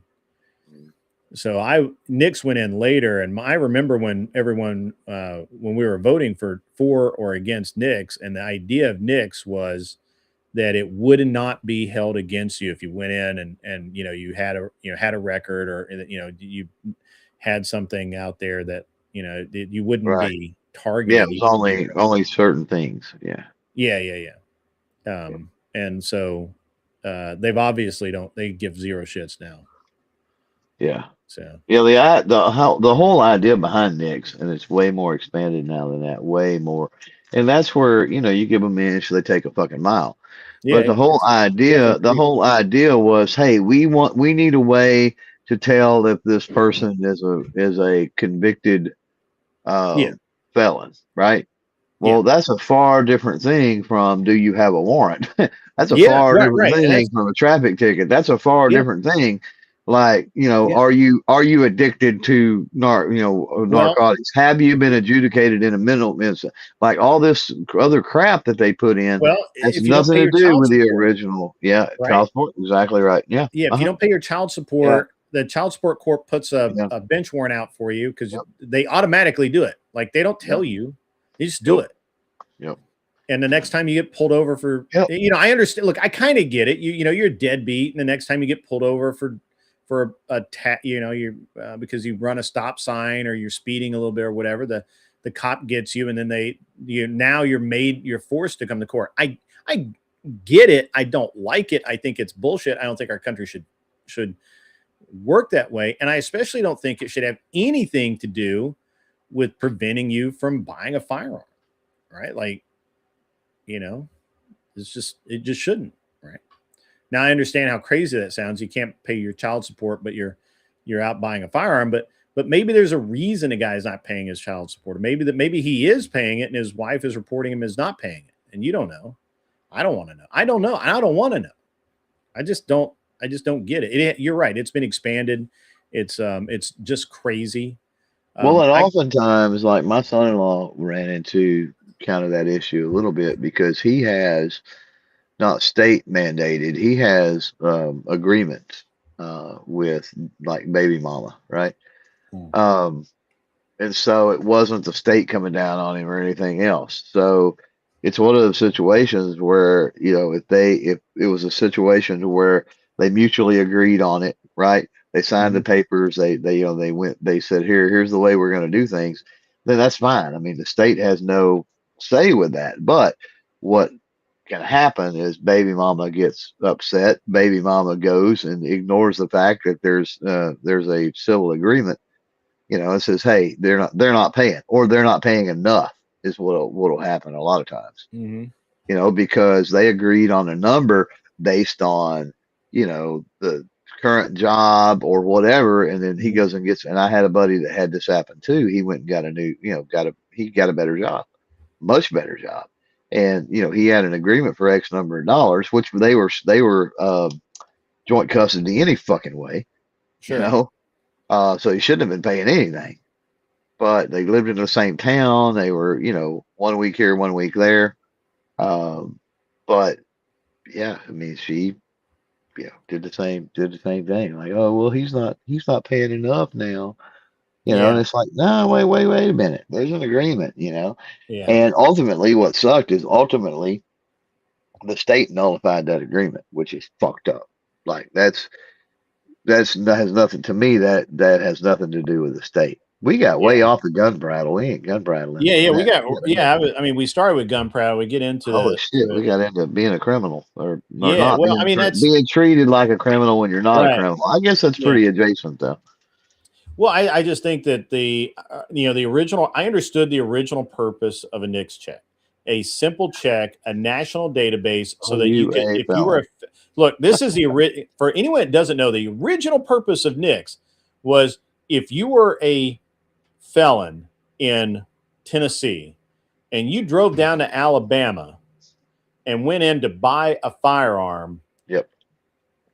it, you know, they could run you through this national database and it would show that you were a felon, and that's it.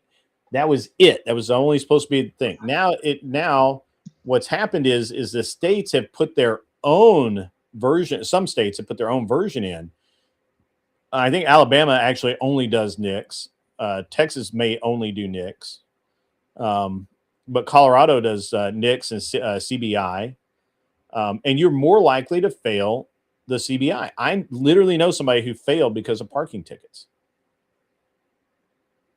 Can you imagine failing your background check to buy a firearm because of parking tickets? That's crazy. That's insane. It's not un-American. But Yep. but at any rate, yeah, I mean, I just think the way the government has expanded is pretty damn irresponsible. We need to get it. Yep. So, did you see calling on the Preddy shooting? You seen what he had to say I about it? haven't paid any attention to any of that. Yeah. Like I don't even I've again. been literally debating it since it happened, I and just got home yesterday. yeah, I knew So that. I don't know any. I know nothing, man. Like, and honestly, I got some this shit going on that needs to get done. That whatever Mhm. that I don't give a fuck. Yeah, I get that, At man. the end of the day, I know Ah, you do because you got to go, over on the other channel and argue it and whatever. That's great, but yeah, yeah. I've been like well. I I don't give mean, a shit. yeah. I mean, I just did a bit on it, and I basically, you have um, Trump coming out and saying that the guy had a gun, semi-automatic pistol, two loaded magazines. He was up to no good. He doesn't like it, and a lot of people are taking that as anti 2A when I actually think it's pro ICE.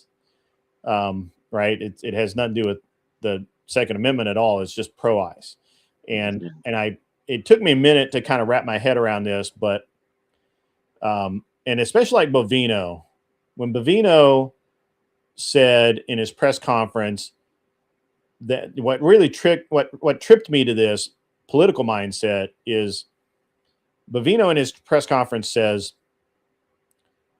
he had the pistol plus two extra mags. He was loaded up. He was up to no good, and um, he was armed and ready to cause a problem or something. I'm paraphrasing, and I had to think about that because originally I had knee jerked and said these are a bunch of anti 2A normal cop sort of deals here that just they just don't like citizens with guns. They agree that you can have them, they just don't want you to have them outside your house. And that's kind of where I went originally, but I think it's separate from that. I think that when you look at the overall picture of it, Preddy left his house, left his ID and his CCW at home, um, and instead of just standing around documenting or doing something where I could kind of say, well, he's not involved, he's observing or he's participating in a protest, he involved himself in police affairs while carrying a gun. And I know that you have probably told somebody in the course of giving them a CCW class, or maybe you've heard it while you were taking your CCW class, that when you're armed, you don't get involved with law enforcement if you can help it. And if you do, the first thing you say is, I'm armed, you know? And, um, and this guy went out purposefully to involve himself Yeah. in disrupting legitimate law enforcement activity. Hmm. So Right. that's a problem. That's a real problem. Yep. Yeah. And If you're now I going see now, to, now I can actually articulate what I think the politicians are annoyed about. if you're going to protest, I think that if you're going to protest in a way that can be agitative, I guess would be the Mm-hmm. way I would put it. Yeah. Um, then probably not a good idea to carry. You know. Right. And Um, even when the officer confronted him, rather than saying, I'm armed, waste, or whatever, he continues to resist. He gets sprayed, and at that point it's all over, honestly. I won't go that he was I don't know that he was purposefully resisting arrest. I just think I've been sprayed with pepper spray before, and I'm telling you, it sucks. mm-hmm. And Yep. and so I think he was just kind of flailing around. But that's me being very generous, right? Yeah. Yeah. Never Lucky says that Kenosha Kyle played it perfectly. Yeah, I mean, well, he got ignored by the cops. Like they just didn't care. They were like, "Yeah, it's just a white kid with a gun. Who cares?" Mm-hmm. Yep. So Well, he was not. Again, we get back into the agitation factor, right? yeah, Um, Kyle was not an agitator. That was the thing. he had his hands up, saying, "I'm armed." Hmm. The Yeah. cops like, "Yeah, we can see that. Whatever." Yeah. Now, had Kyle been agitated in some way, Yeah, then that would I think we would have seen a whole different thing. But yeah, I yeah, agree. that was nothing. Yeah. Yeah, yeah. I think Pretty was dumb. I think he intended to go out and cause problems, and he went out and caused problems, and that Like in my I don't have a problem with the you know, law enforcement audit, yes, whatever type thing. I have no problem with that. Don't get yes, me wrong. I'm just saying that's an agitative endeavor. hmm And I don't even know, or an aggressive in a way endeavor. And yeah, I'm not yeah, saying aggressive. don't do it. By all means, do it. Go I'll keep say it. people. That's fine if you do it. But I will say it. Do but when you're not. carrying and you're having that, you have that. That's just a bad I cocktail to mean, me, yeah, right? absolutely. Yeah, absolutely it is. I mean, look, I will say it out loud. Do not mess with cops when you're carrying a gun. Yeah. Cops do not now I'm not saying all cops, but a lot of cops really don't like armed citizens around them. They don't know you, they don't trust Uh-huh. you. They don't, they don't they do not have a positive experience with armed individuals. Right. Yeah. Okay? And so the again, I think the first thing to do in every single case is, officer, I'm armed.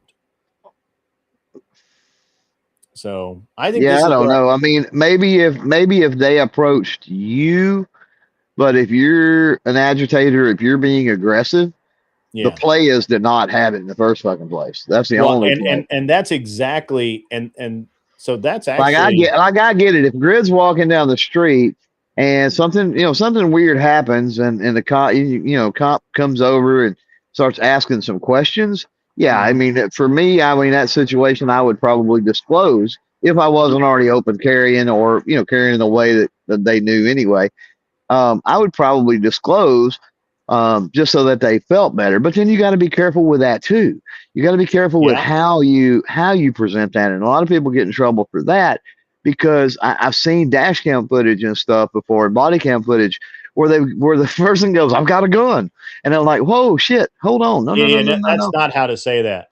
It's like, hey, I've got a lot. Just so you Let's know, talk about the right and I've wrong way of doing I've got a things. license. I've got a license to carry. Is usually what I'll say.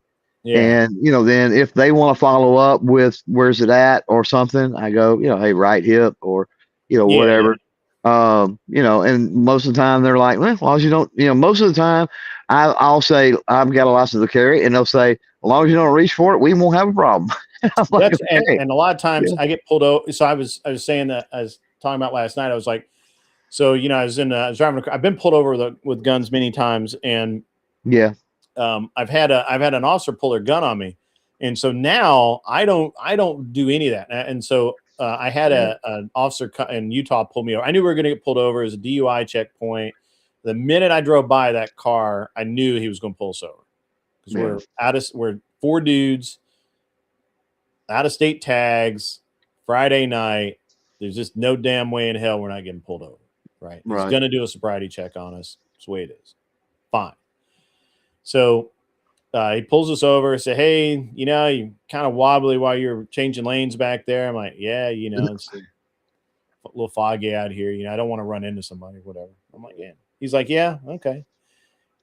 He asks all the normal, have you had anything to drink tonight? Blah, blah, blah. And I'm like, nope, don't drink. Never have.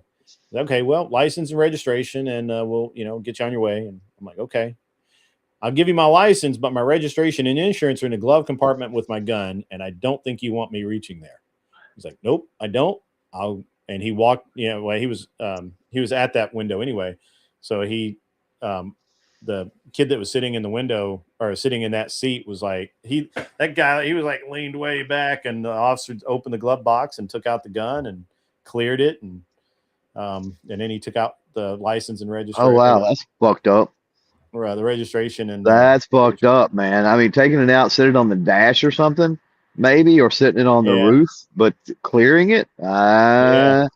I'd have been uncomfortable with that. Hold I on a didn't. minute, I motherfucker. was just like, yeah. I was just like, yeah. It's not really the right thing to do, but you know. Well, that just goes to show you how interactions can vary depending on Yeah, officers, right? That was yeah. not a seasoned officer. He wouldn't have done, and it certainly wasn't an He's a officer that DUI guy. respected He's a wasn't DUI. an officer that respected the Constitution and the fucking property rights, or he wouldn't have fucked with your shit. He'd have just took it out and Right. made sure he put it where it wasn't accessible to you. And then other than that, you know, um, Yeah. Yeah. But anyway, so again, I mean, look, man, it's a mixed bag. You never know what you're going to get, yeah, and so, but yeah, I don't mess around with police. I just don't have I see no advantage to giving someone a reason to shoot me. I, I've gotten pulled over more than once, with filming or whatever, and you Mhm. take 8, 10, 12, sometimes it's just range events or something like that. And, I'm up, in the teens for sure and get pulled over. Oh my God, that is so much fun. Here probably wouldn't be fun elsewhere, but around here, cause they're like, they pull up and I'm like, you know, you may want to let me out. We walk to the back of the vehicle. They're like, why is that? They're like, well, I'm coming back from the range and there's about 20 guns in here. They're like, are any of them loaded? I'm like, no, none are loaded, but, you know, Yeah.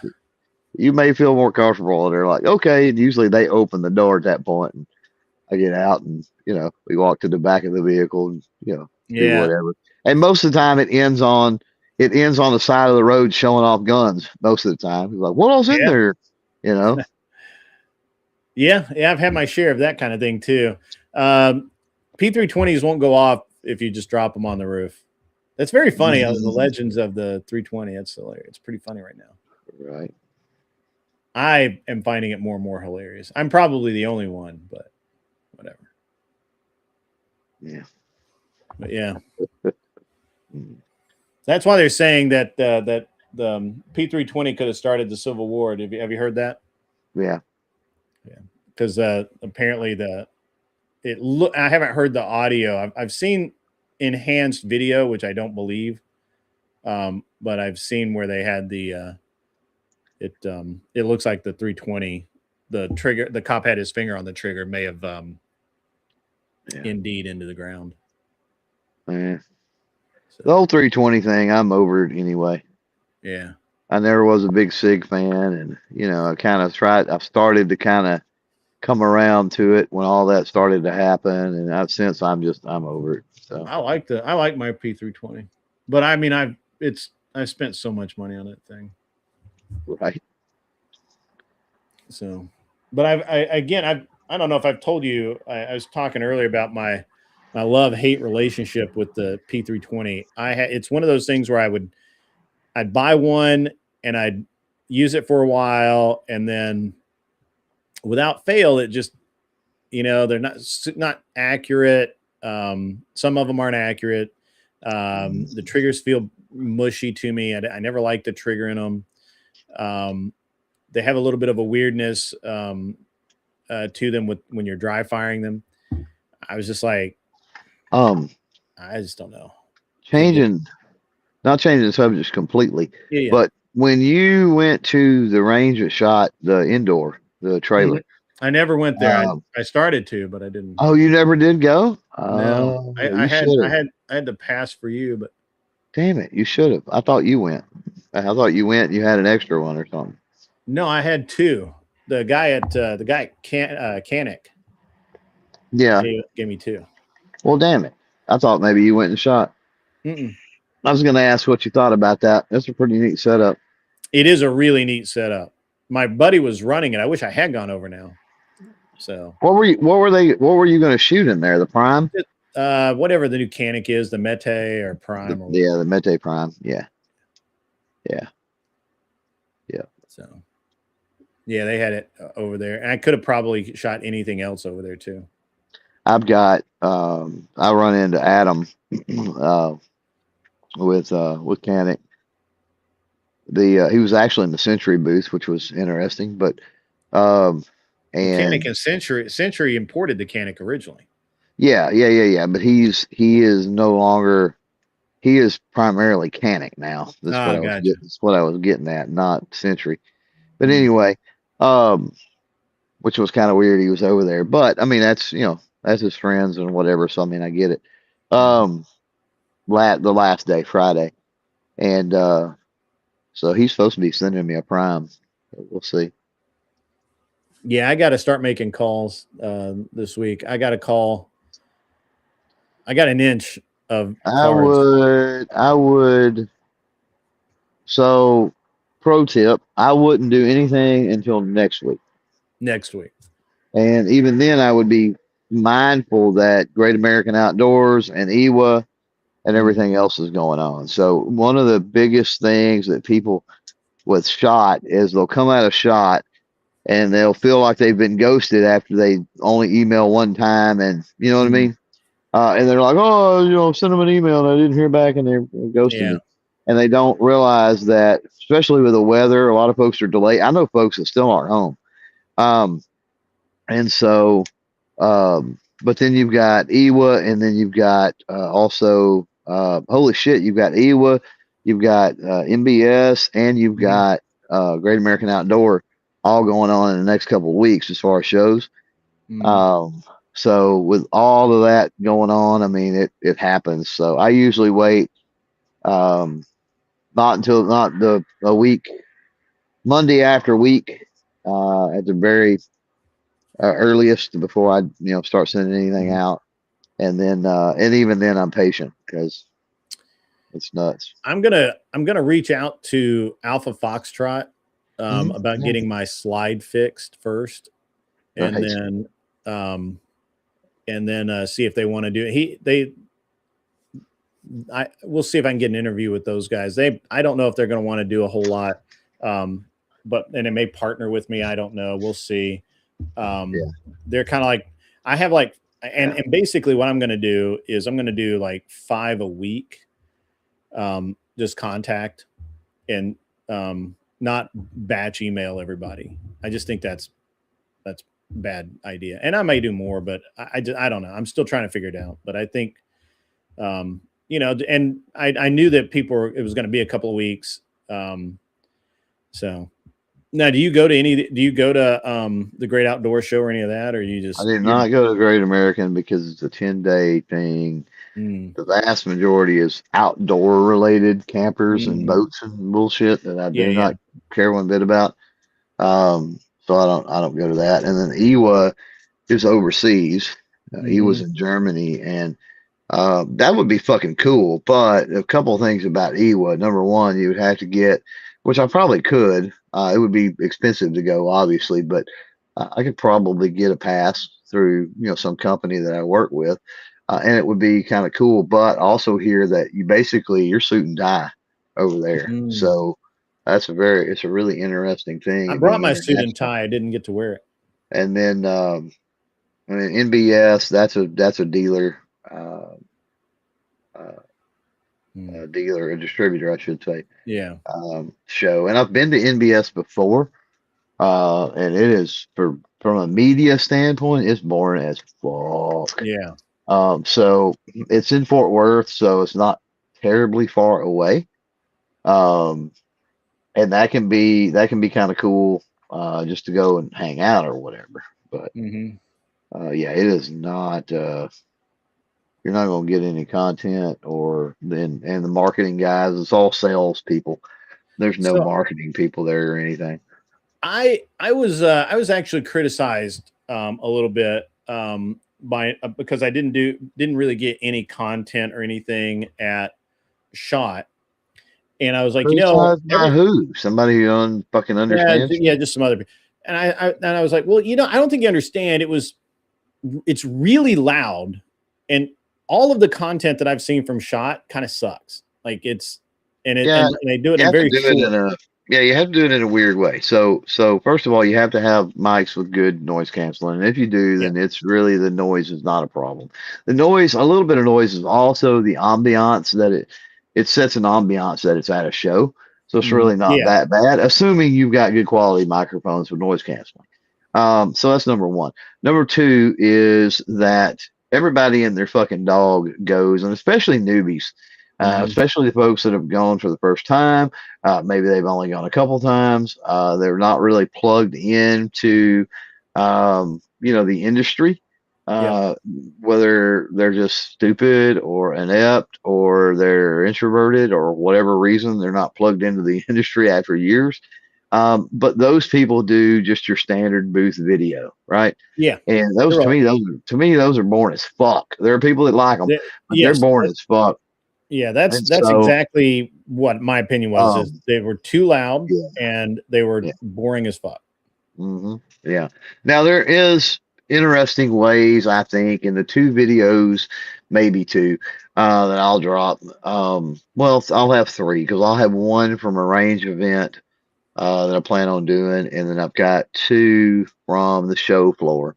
But the way that I did it is, and I'll probably do that from my show videos moving forward.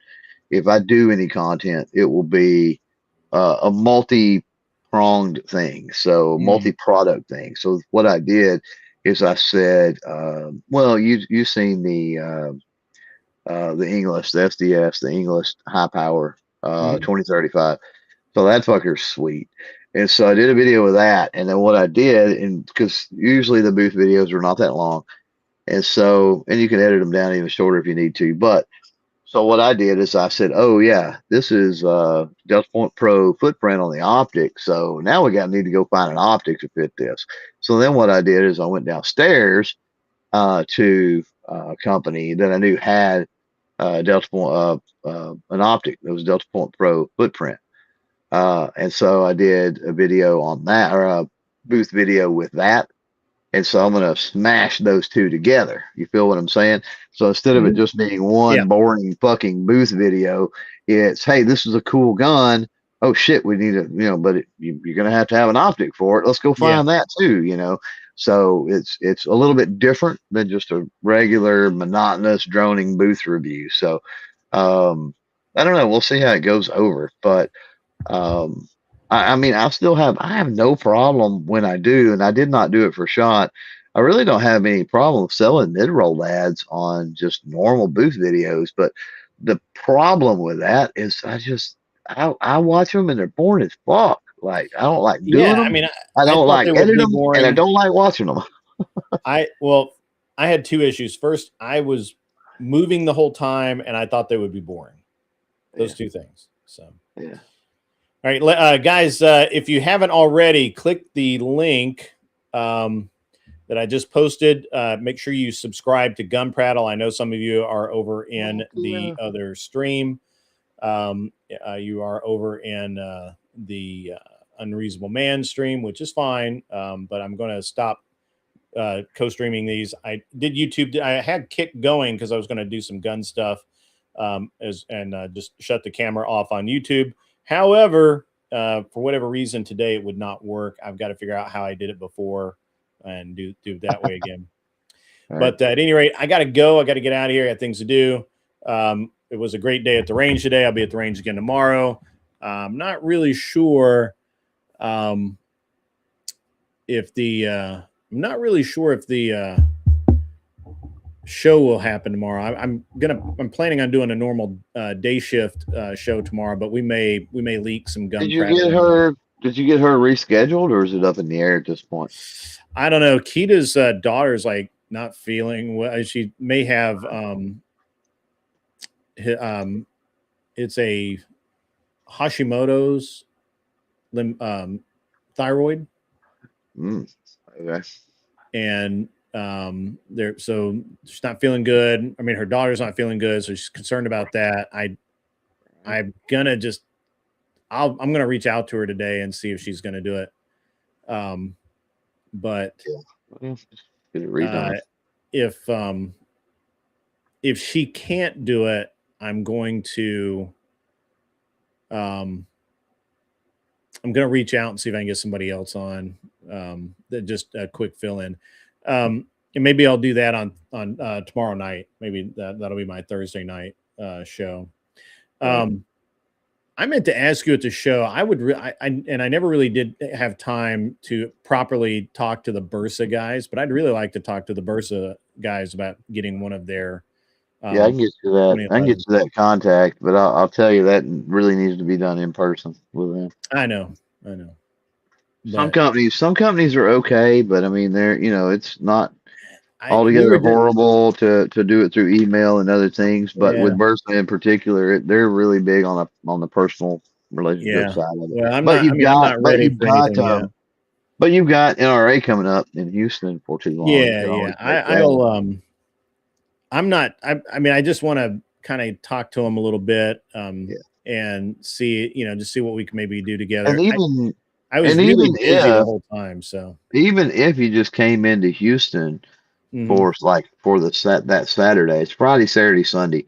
But Hmm. even if you just come in for Saturday, like the NRA stuff is not nearly the size of the shot. Hmm. So Yeah, um, you could get quite a bit done in one day. I think you'll come in the night before, leave late that evening, the next evening or something. yeah, Leave come in late Friday and leave late Saturday, and I think you could get quite a bit done there if yeah, you needed to.